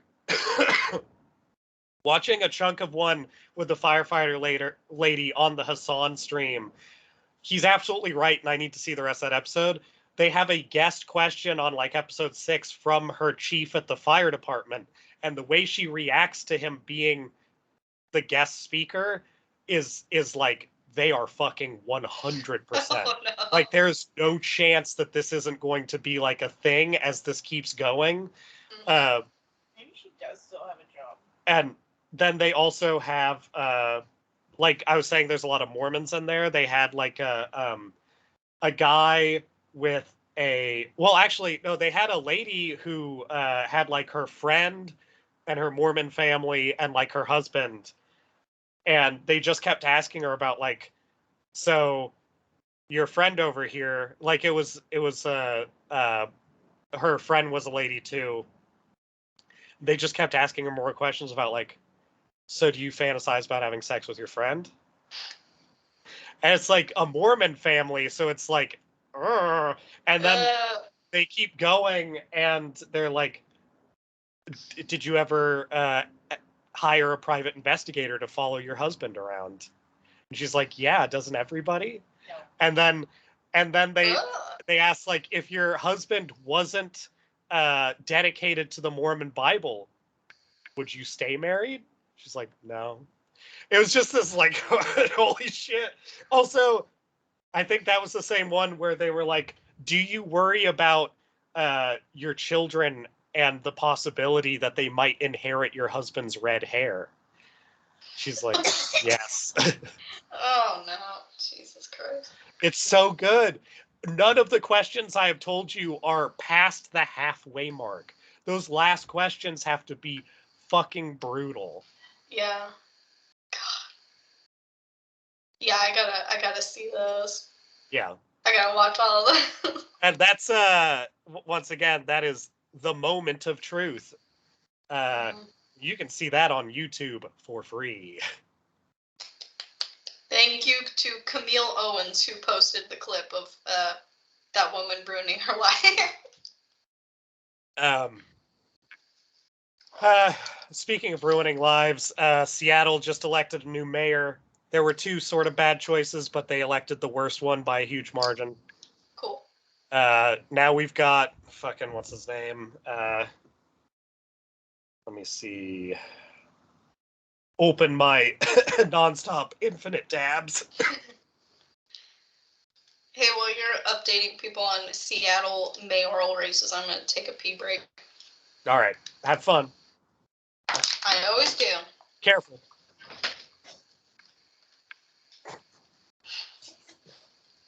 I'll be very, very careful. Weird. All right. So Seattle's new mayor, for people who have followed the show or live in Seattle or follow Seattle, I don't know. Used to be Jenny Durkin, who was the person who presided over our Chaz stuff, our protesting, and kept gassing people who were protesting and then saying, we won't do that anymore, and then doing it again. Very pro-police. Her term ran out, and also the chief of police left, and I think they just replaced her with somebody who is like just as bad. But so now they have a new guy named Bruce Harrell. He has been in like city council stuff forever. He also looks like he was the interim mayor briefly in like 2017. So like he's sort of one of those like, I don't know, one of those people who is sort of in politics to be the mayor.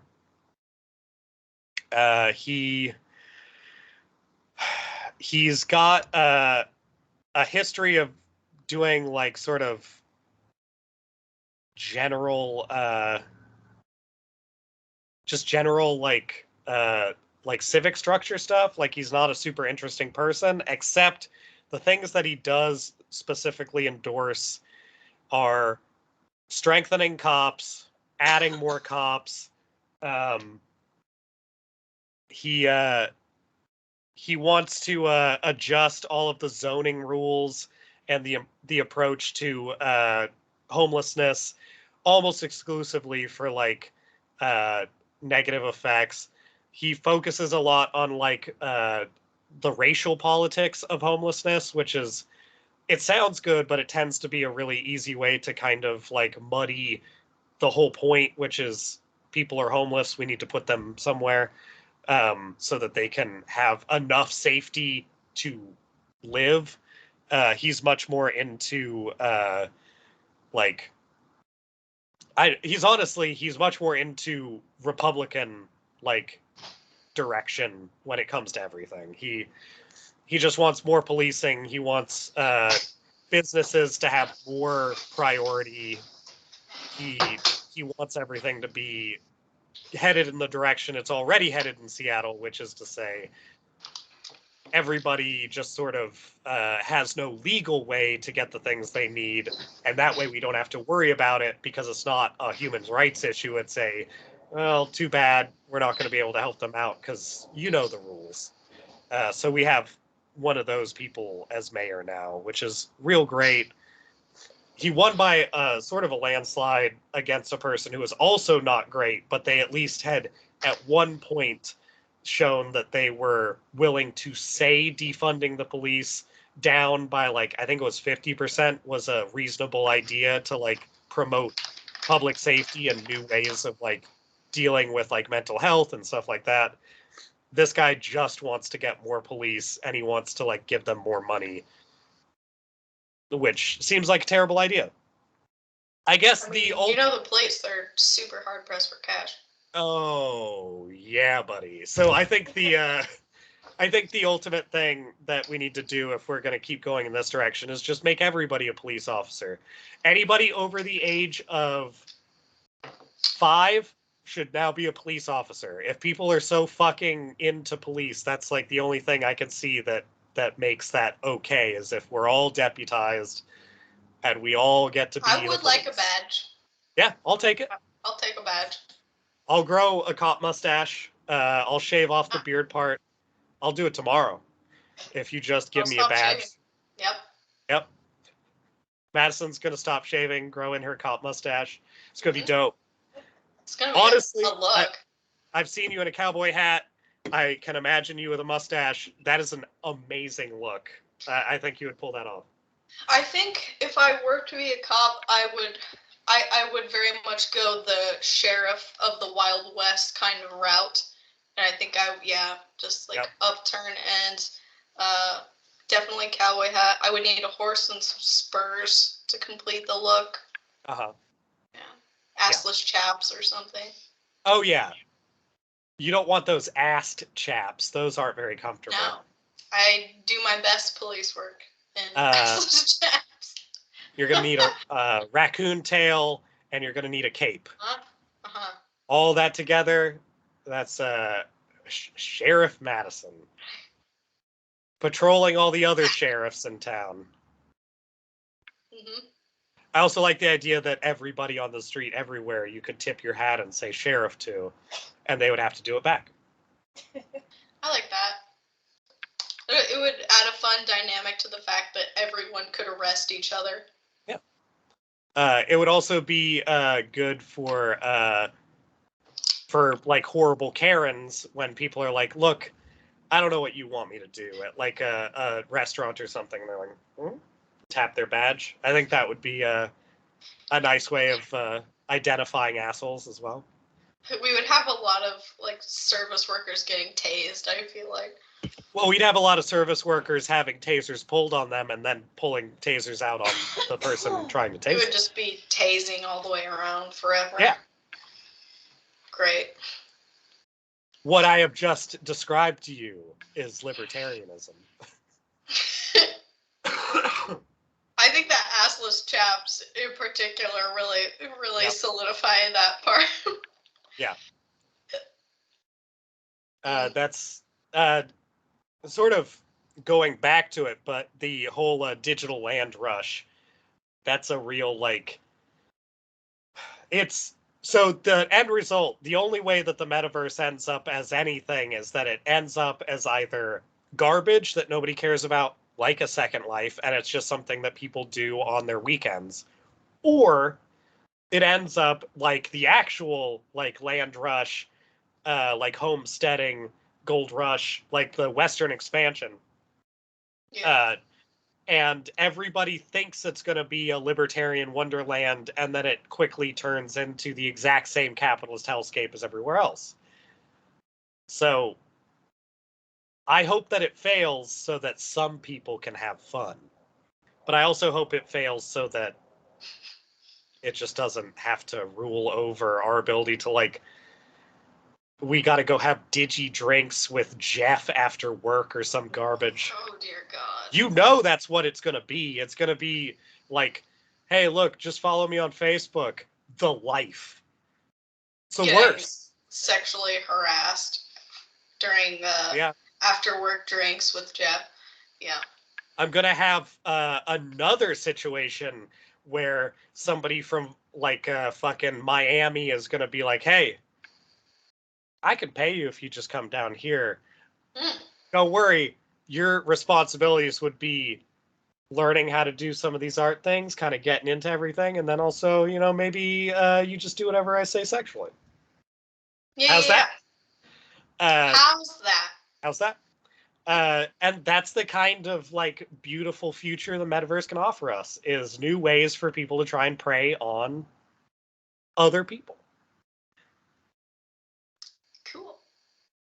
That's what I find my experience in the real world is lacking. Yeah. The thing I am excited about is I want to do VR when we start getting, that's a weird truck, when we start getting into like the needless next step in OnlyFansing. Mm-hmm. I'm going to be first on the tip of having a camera drone that moves around in 3D space around my body.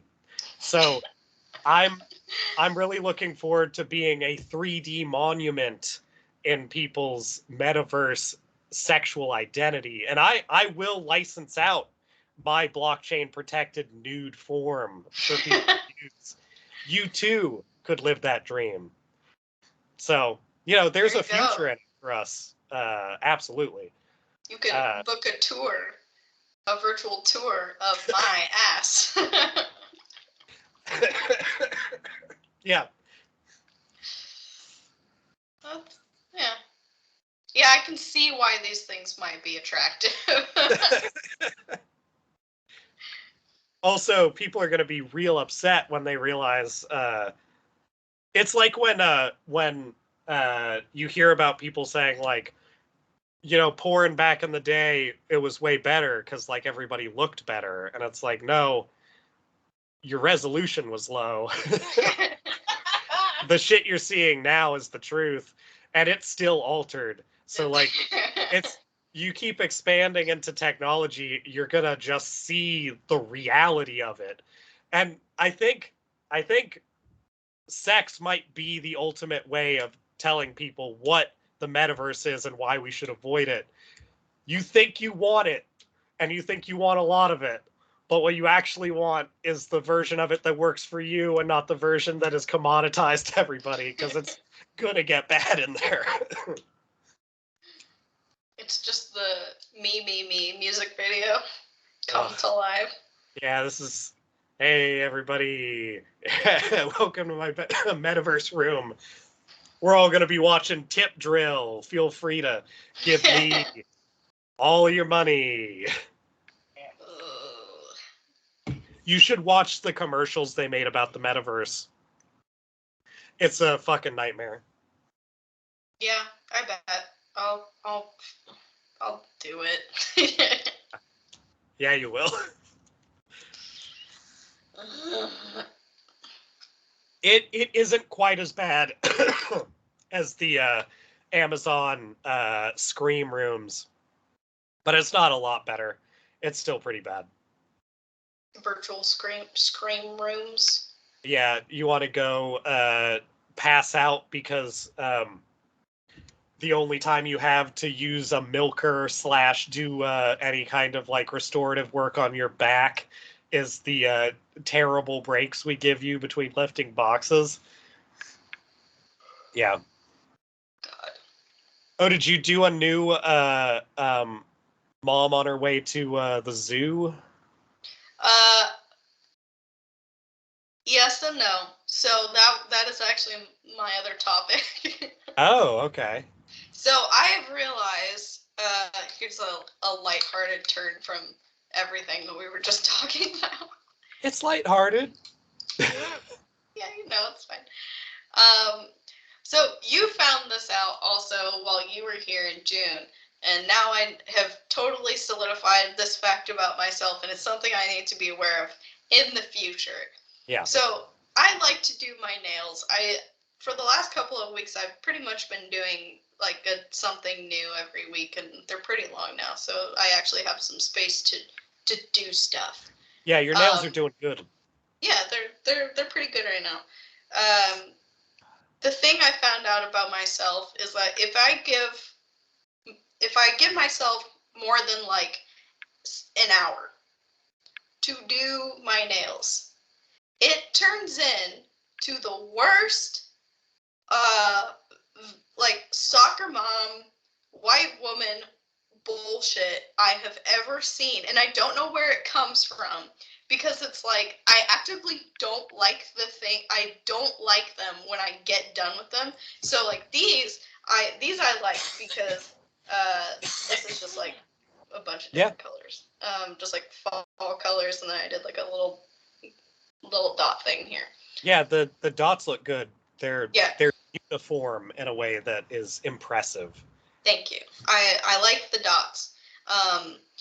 This is my second try because I sat down to do my nails, and I'm going to send you a picture of what happened. Also, do you have a picture of your costuming for that party? Somebody. Well, here, I'll send you a picture of part of it.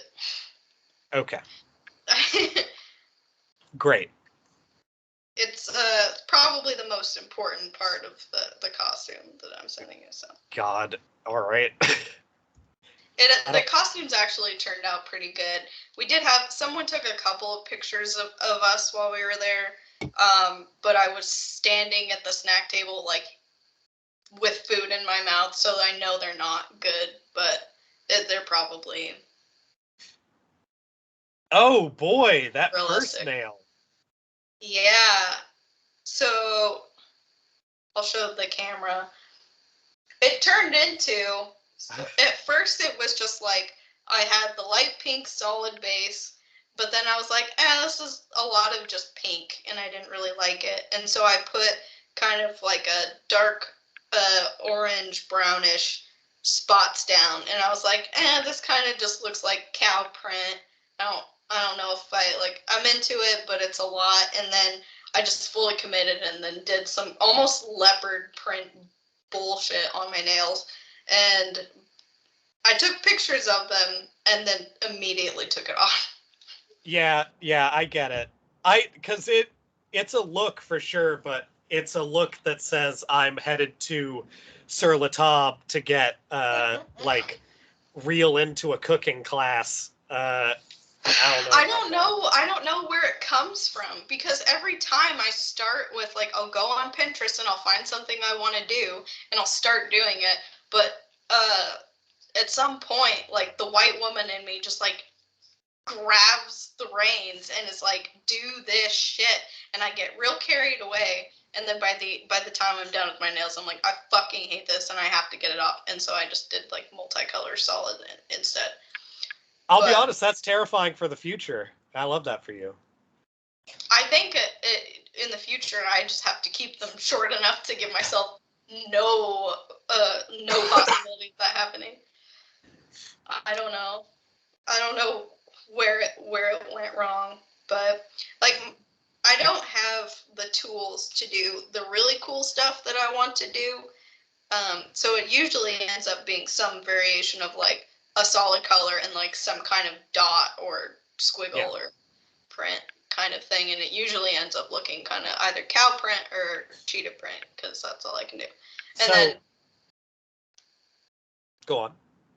Oh, I was just gonna say, when you were here in June, I gave myself the most white woman zoo themed manicure of all time. I've never seen shit like that in my life. It was amazing. It was upsetting. It was really good. Yeah, it was really good. I hate it. Like, why is this what I can do really well? It was made even better by the fact that we were both like miserably hot all day. And that wasn't that the same day that we got drinks with a spider in it, and we fucking had like a midnight hot dog, lovingly boiled by some dude working in a bar. Like it's just everything those nails saw was the weirdest shit. It was all very appropriate for that manicure, but yeah. That's the thing going forward. I'm working with that knowledge about myself. It's like a 1 hour time cap on nails, and beyond that, it can't go longer. It's just going to get worse. So I'm not going to go into this other picture, but is this a hat? Is this a hat you already owned? Because it looks like a hat you would have. Really? So you got this hat? I obtained that hat. We went to Savers to look for like foam clown noses, and we didn't find clown. Well, actually, no, we did find clown noses, but they were so like small that they kept falling off. So we just did painted ones instead. But at that Savers, we found, this was the night before Halloween also, so we walked in and it looks like a bomb went off in the place. But we found 2 matching red kind of bowler hats, which was like perfect for the kind of hobo clown aesthetic we were going for. It ended up working really well. If I ever hear about you hurting someone physically, I expect this will be the look. Just so everyone knows, this is the look. I was pretty proud of the makeup. I did it better on myself than yeah, it's not showing up super well. I did a better job on myself than I did on Alex's makeup because I don't. That's how it always goes when I do someone else's makeup. I kind of wish the mouth was in this picture because I did like I did a red lip, but then just kind of like extended the corners. It was pretty good. Yeah, so I'll try and find the full effect photo. It's got some real good psychopath energy. I appreciate that. I think the costumes really sells to this psychopath energy, and surprisingly, neither of us ended up being the murderer. So I guess we won. Well, I mean, neither of you were the murderer, but you were probably like. We did get voted to be the murderers. Everyone. That sounds. So you had an effective costume, is what you're saying. Yeah, we did. Also, to be clear, you were 2 people dressed as clowns, probably sucking on nicotine pouches, scavenging through like chips and pretzels and shit. So like you could have been murderers. It's not weird that people thought you were. Yeah, I mean, the picture I know of that was taken of both of us is me standing at a table with a cracker with like a tiny shrimp on it, like shoving it into my mouth. I think half of it fell down my costume. Yeah. So it's like falling. I don't know what Alex is doing behind me, but yeah, it's. I think it probably captures the full effect. We weren't murderers, but we did end up being like fuck. What was the storyline? Our company, Entertainment Galore, was a cover for like I mean, it was endangered species taxidermy operation. I was going to say, Entertainment Galore has to be something that sounds like it would be an underground porn company, but Yeah. like it also makes sense being like the bad guys in a Rush Hour movie. Yeah, that's kind of the way that dinner party was written. Like everyone had kind of a thing that was wrong about them, and our thing was killing endangered animals, I guess. All right. Yeah, it was fun.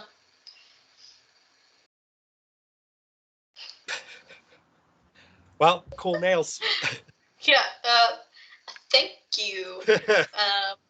I need to get some like small brushes specifically for doing nail art, because I have a couple of brushes, but every time I use them, they just kind of like dry up super fast. Yeah. It doesn't really work as well, but. I was going to say, when I'm out there, we should start doing nail stuff regularly, because I feel like we have pretty different styles, and I think that might be a good expansion of like what we're doing. Yeah, I think as long as we don't allow me to tap into my white girl side, then yes, I think it's a good idea. Or we just send it. Yeah. Which would also be fun.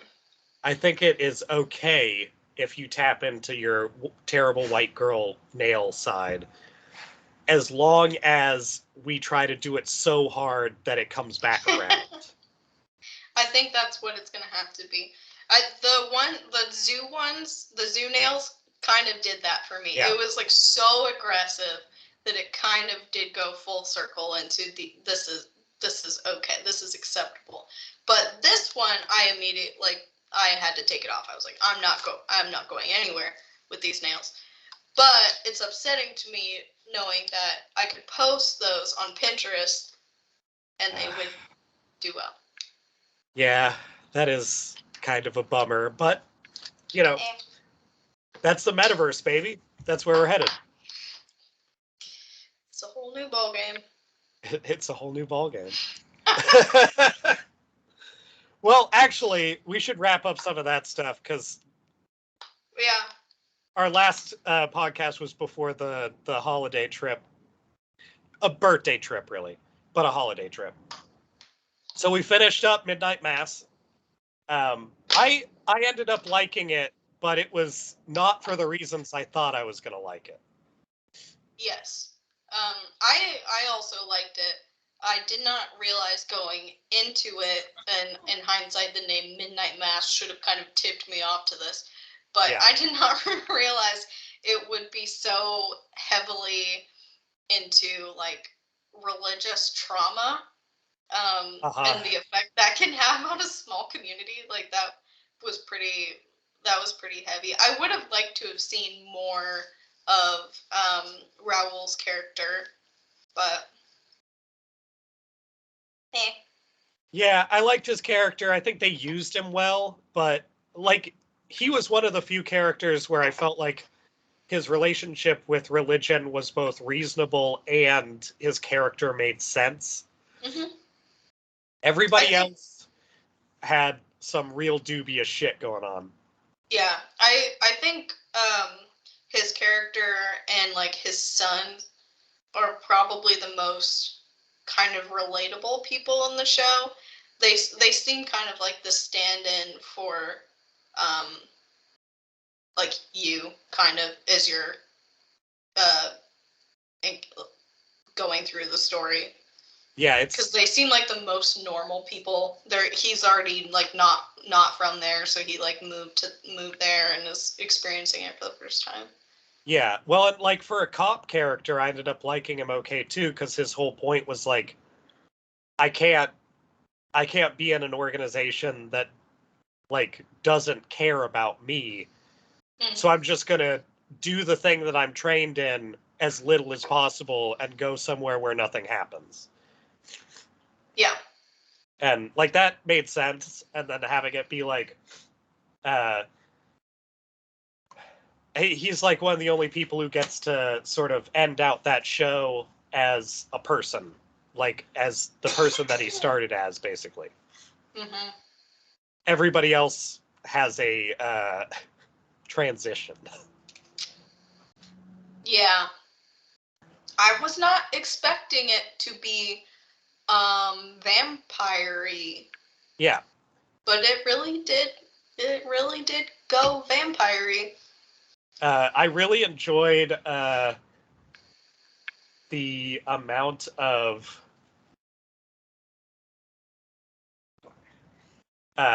sorry, there's something being cleaned off the couch that I'm worried is poop. Based on what the cat does, and everybody uses the couch, so I hope it's not poop, but I think it is based on everything I've seen. He's just participating. It's disgusting. I'm gonna take a picture of how this cat eats, and I'm gonna send it to you. Yeah. Did I ever send you pictures of how Spicy ate? I don't think so. Oh my god. I don't know that I have any. Well, if you find them in the future, I will view them, of course. I will say it was so aggressive and violent that it had to be contained into a room of its own. That's awesome. That sounds like everything else I've heard. Yeah.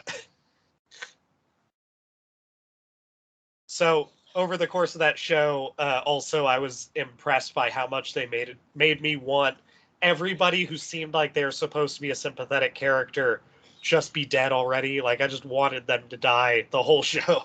Mm-hmm. Like the people they point out as being like heroes you're supposed to like, kind of.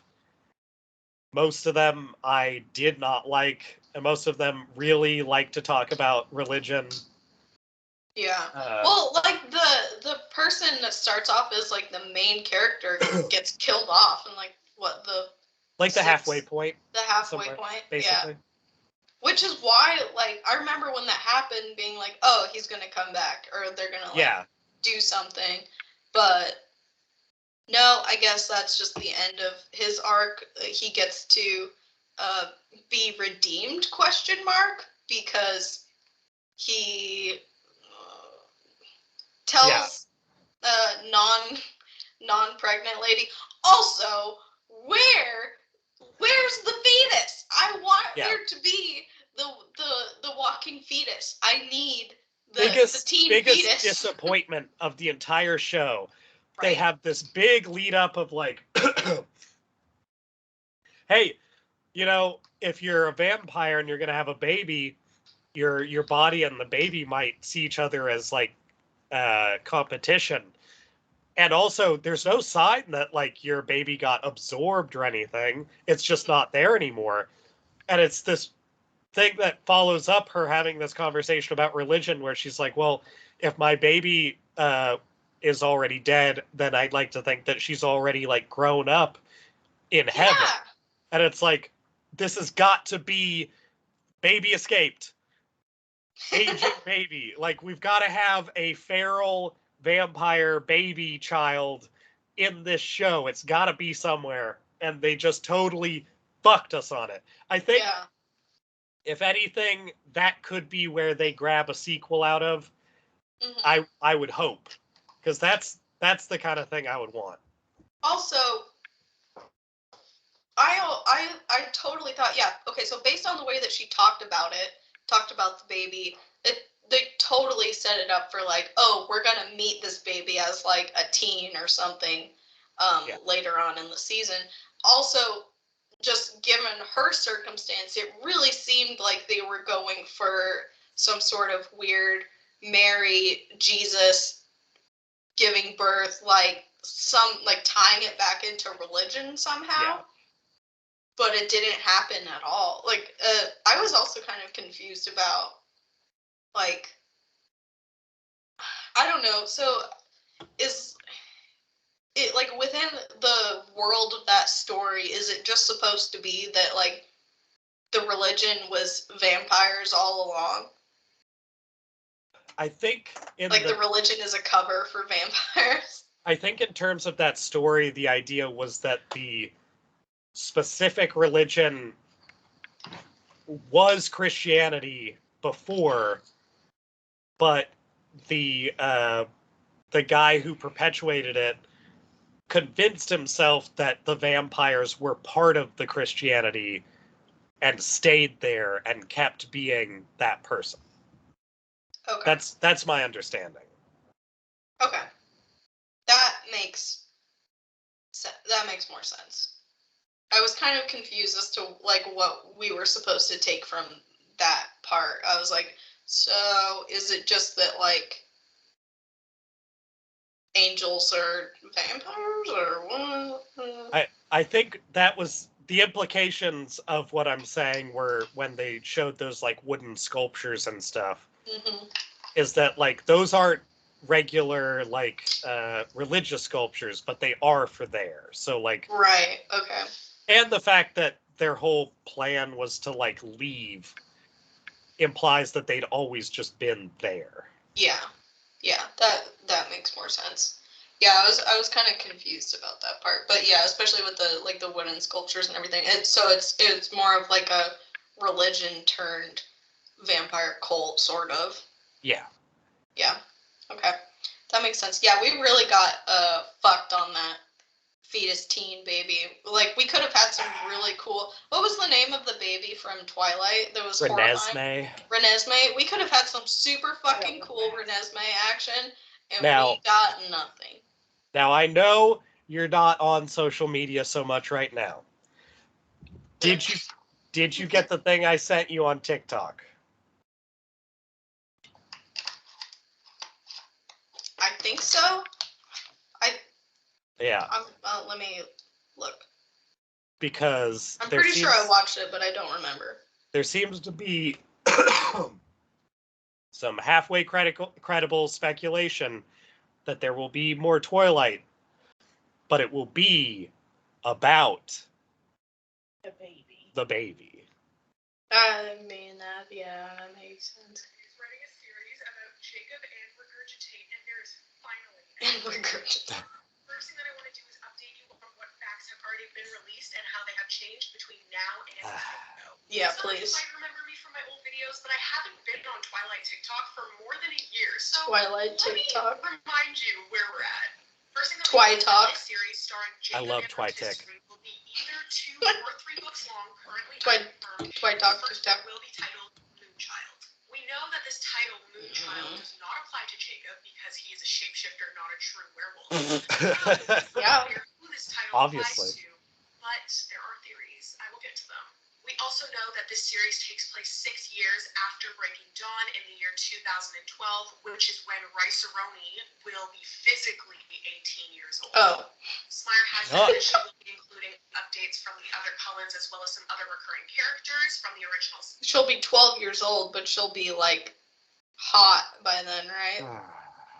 Yeah. Okay. But this series will be mainly focused on Jacob and Regurgitate.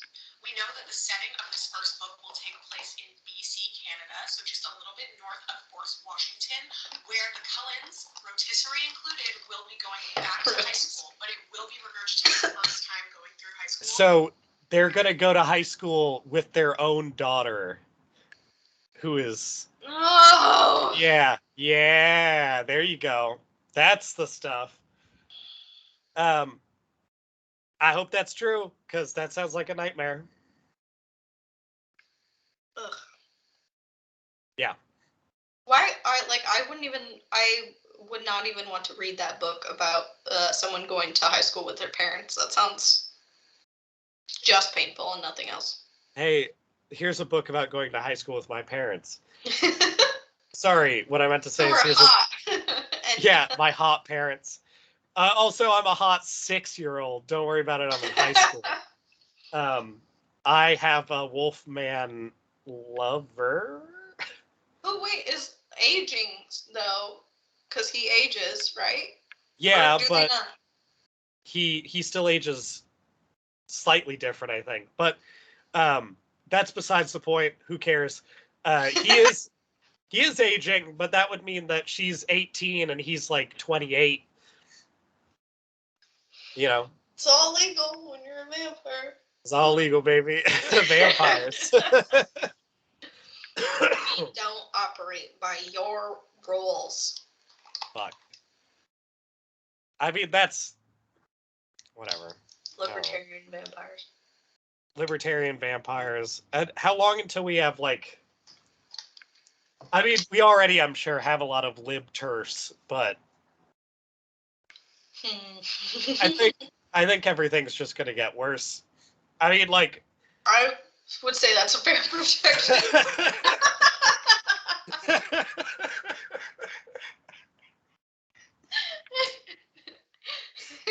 Yeah. Yeah. Hey, but at least we'll have new Twilight. Hell yeah. I can't wait to go to a theater in the metaverse. Do you want to come with me to the theater in the metaverse? Because if there's a theater shooting, it doesn't actually like do anything. The only way to go outside safely is actually, holy shit, especially after COVID, that's gonna be a huge like selling. Oh my fucking god. It's gonna be huge. That's the thing, is there's money behind it, and Second Life was terrible, but it was already like popular. Like, it's probably not gonna fail, but it's gonna be terrible, and that's gonna be really exciting. And you know, the thing I really hated about Second Life is I couldn't have the thing. I couldn't buy a butt plug tail in Second Life and have it sent to me in real life. And now we're just gonna have that. Yeah. Great. Mm-hmm. Fantastic.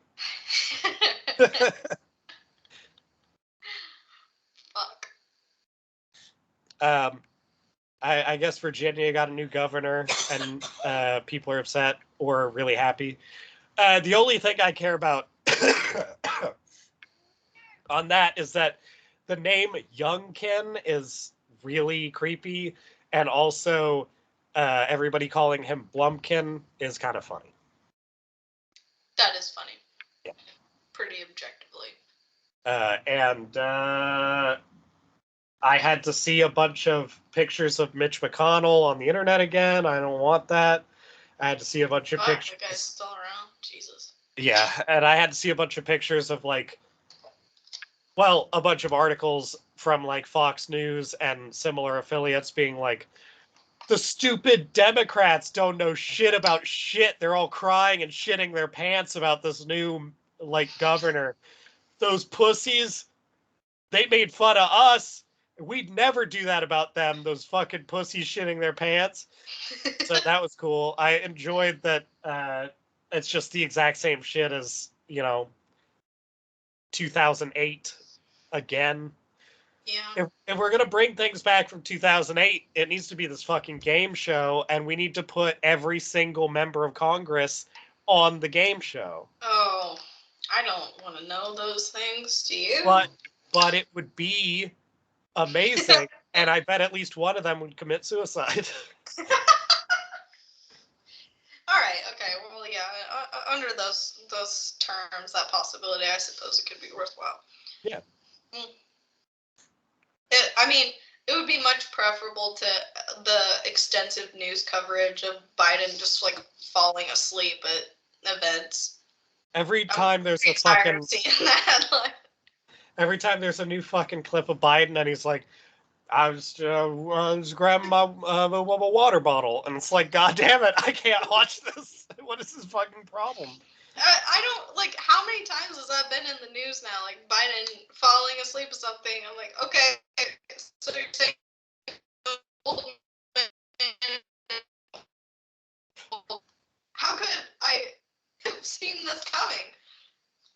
nobody knew. Nobody knew what was going to happen.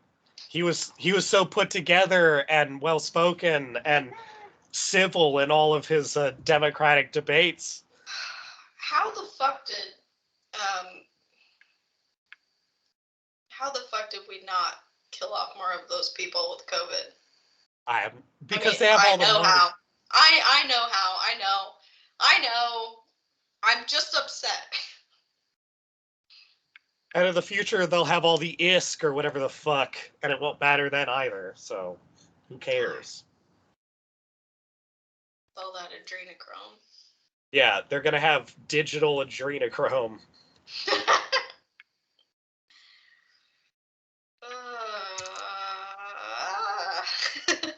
But hey, well, actually, I don't know, because even if the problem with the metaverse and it changing the way we live in normal life, and also I'm worried more people are going to start using the term meat space, and I already hate it, but it could pick up. Is meat space going to have positive or negative effects from this? Not just the people, not just like are we going to have negative effects? Because we will, because everybody's going to get like trucker ass or whatever from like sitting around all day. Everyone's just the humans from WALL-E. Yeah. But like, because they are all going to be like us, like poor, and have like their cell phone in a cardboard thing strapped to their face going like, oh, sick. Oh, nice, dude. Like for the next 20 years or whatever. Like, we're all gonna deteriorate. It's gonna be a bunch of like fucking white-haired old weirdos like posing as like 14-year-old anime waifus trying to sell you like a leather dog mask or something. Like, parts of that sound fine, I guess. Everyone's just gonna get hot and fuckable online and just progressively more puddle-esque. Yeah, it's like they want the virtual no effort version of what we're talking about. Make our country fuckable is so much better than make a virtual world where you don't have to try. We want the real action metaverse. We want Meta-America, the good one. And they just want they want to play Assassin's Creed, but like with sex scenes in it or something. I think you could make a pretty viable presidential platform off of Make America Fuckable Again. And I'm going to do it too.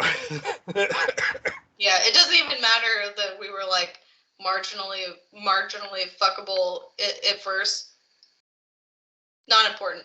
No. Make us fuckable again.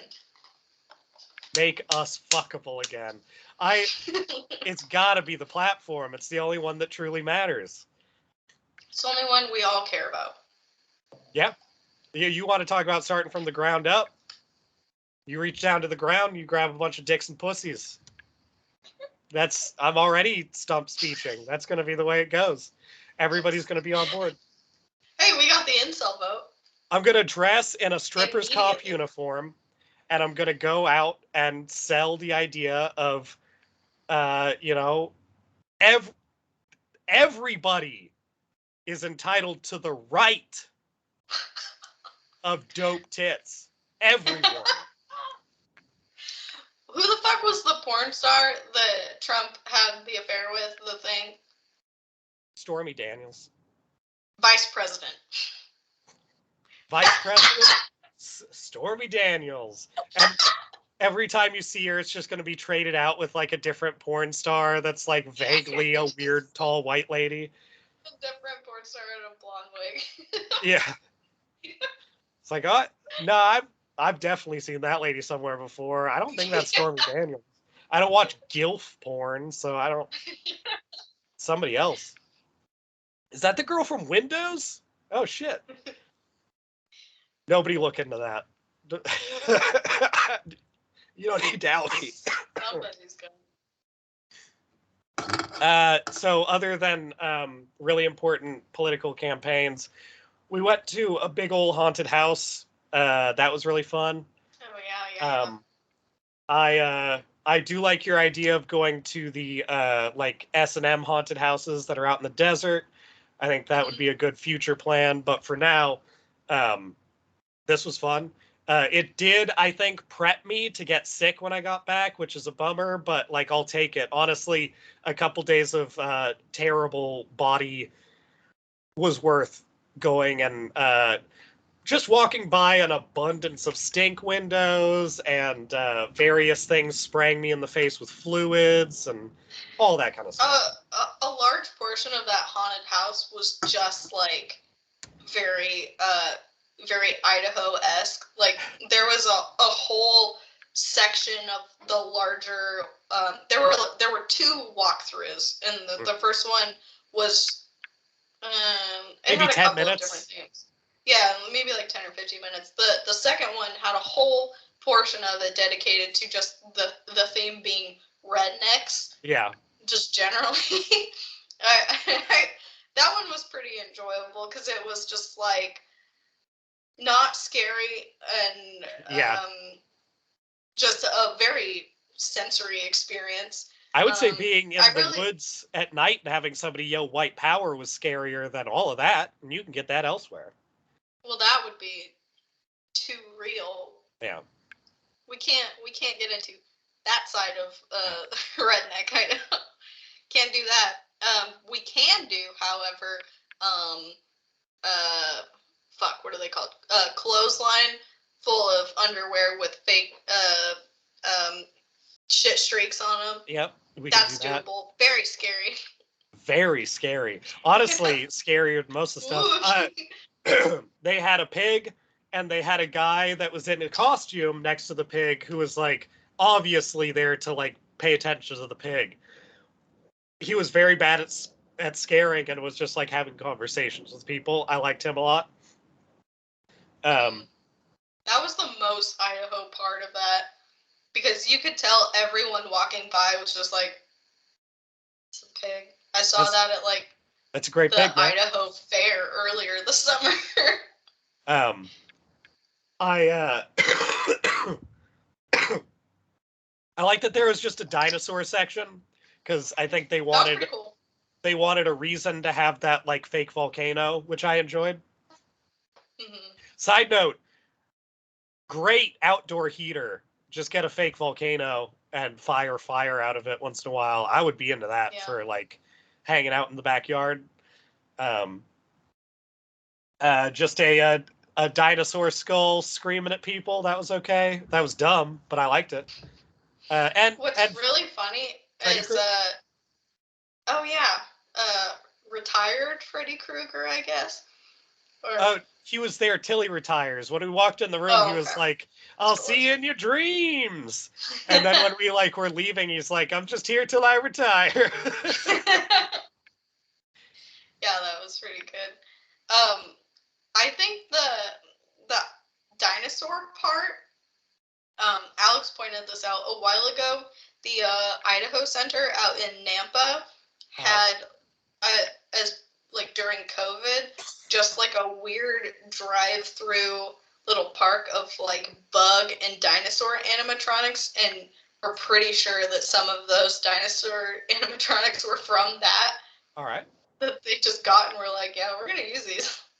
Maybe some of the bugs made it up to Alaska, because that stuff seemed like the same kind of stuff. Yeah, it was. It also yelled at us that like mantis and stuff, the way you would expect a weird drive-through park to do. Yeah, actually, the giant bugs would make for a pretty good haunted house. Get like a bunch of fake giant leaves so you feel like you're tiny, and then have like big bugs in there. That would be cool. A big spider face, it's gonna creep people out. Yeah, especially if it's like a surprise. Like you walk into a room and it's just completely dark, and then like strobe lights, and there's just a huge spider in front of you. Just kind of like. Yep. Yeah. And if you have to walk like into the spider mouth to get to the next room, it's good shit. They should let us design these rooms. I would have fewer stink windows, but other than that, pretty good. Yeah. It's the full Idaho haunted house experience. Well, Have and some stink windows. and the haunted experience of going to a Jackson's afterwards. Mm, That Jackson's, that was a nice ass Jackson's, but it was. Their Slurpee game was a little yeah, off, not the best, but it was like the end of day Slurpees. but they also had like 6 different chiladas, so like that's pretty good. Chilada section was very, very good. Yeah. Yeah. And the chiladas were good. Which one did you get again? I got Yours the was Michelada. Yeah, yours was the Modelo one, right? I think it's a Michelob, but yeah. Oh, okay. Yeah, because I remember I think I got the Bud Light one Uh-huh. that was like lime or something. Yeah. Yours was better. You got the zesty one, and I got the like tomatoey one. Yeah. They were good though. We need to make orange beer and red beer at some point. The beer and tomato juice and beer and orange juice mixtures are fucking great. I am down for that. Yeah. Plus, we only need like 2 beers to make a lot of it. And Rainier is perfect for it, so. Oh, good. Excellent. The official beer sponsor of this podcast. Yeah, we're brought to you by Rainier exclusively. And probably Monster, because I think that's the only way I'm still alive right now. At this point. And Zin. Yeah, definitely Zin. Just to keep everyone updated, I now have well, wait, nobody knows about this. I started taking advantage of the Zin rewards on the back of the can. I need to do this one. But how many points? I have 195 points. Wow, that's great. Although to be fair, Alex and I are now pooling points so that we can get something really cool. Great. I'm really happy for you. Saving up for that neon sign. Dope. Yeah. It's only $1,500 away. All right. Yeah, all right. Yeah. In addition, I also got to meet Michael. Oh wait, you met Daniel. Charlie. Wait, Charlie? You met God you damn met it. Charlie and you met Tanner. Yeah, I already met Tanner. You met Tanner again. I gotta start meeting more people with less standard names. All right, so I met Charlie. It's not gonna happen with this group of people, but yeah. All right. I met Charlie. Also, sorry, Charlie. I do remember you. I just am bad with names, and I'm on a lot of Quill. To be fair, the day before I met a Daniel, and what was the other name I threw out there? You said Michael first, but Michael wasn't there. Yeah, Michael's just another person in there. He's there in the ether. Yeah. He's aware of us. He knows. Anyway, it was nice to meet Charlie. It was nice to see Tanner in a better mood. Yeah, it was cool to meet them. Yeah, it was fun. Good haunted house. Yep. I would say they did the budget version of many things, but it worked out. That Crypt Keeper. Oh boy. Very good. All of it. Also, I'm going to have to request that you take a look at that picture of me with the Monster Man. Zoom in on his face in the costume because he is the most over it anybody's ever been, and it's very funny. That makes sense. I think we took that picture like 5 minutes before they were supposed to close. Yeah. I think they were honestly like they had let the last people in, and they were like trying to get people out slowly. Just trying to like actually scare people out of the park. It's like, God, get out! And there were just like people all over those fucking hay bales and stuff. Yeah. Anyway, it was very funny. If you look at it, you just see his eyes, but he's just like, Yeah, understandable. It was a good time that put me in a good Halloween mood. Yeah. Me too. We should finish Bly Manor in the near future because that was going Yes. pretty well. Yeah, I haven't watched any more of it, so yeah, we should. Like I know it's Turn of the Screw, like it's sort of pre-tread territory, but like it's a cool story and they're doing a lot of interesting stuff with it. So Yeah, I liked it so far. anyway, our time is pretty much up. So everybody out there, go to YouTube and look up The Moment of Truth, because we're Please. definitely talking about that next week. Everybody out there, if it's my parents listening, if it's my friends listening, please watch Moment of Truth. If you've never met me but you want to talk to me about something, I will talk to you about this show. It is very funny. Also, if anyone that I know, if they ever bring the show back, if you want to go on that show, please select me as one of your couch people. Same. I want Get to me in watch there. The Unraveling. Yeah, I would love to be on that couch. Somebody close to me get on that show because I'm going to watch your whole life be ended on TV. Before our eyes. Anyway, All right. but jabbers, I'll see you in the fucking metaverse and McClunky, I guess. Be gone, thoughts. This is Digital Land Rush, baby! Beware the metaverse, I guess.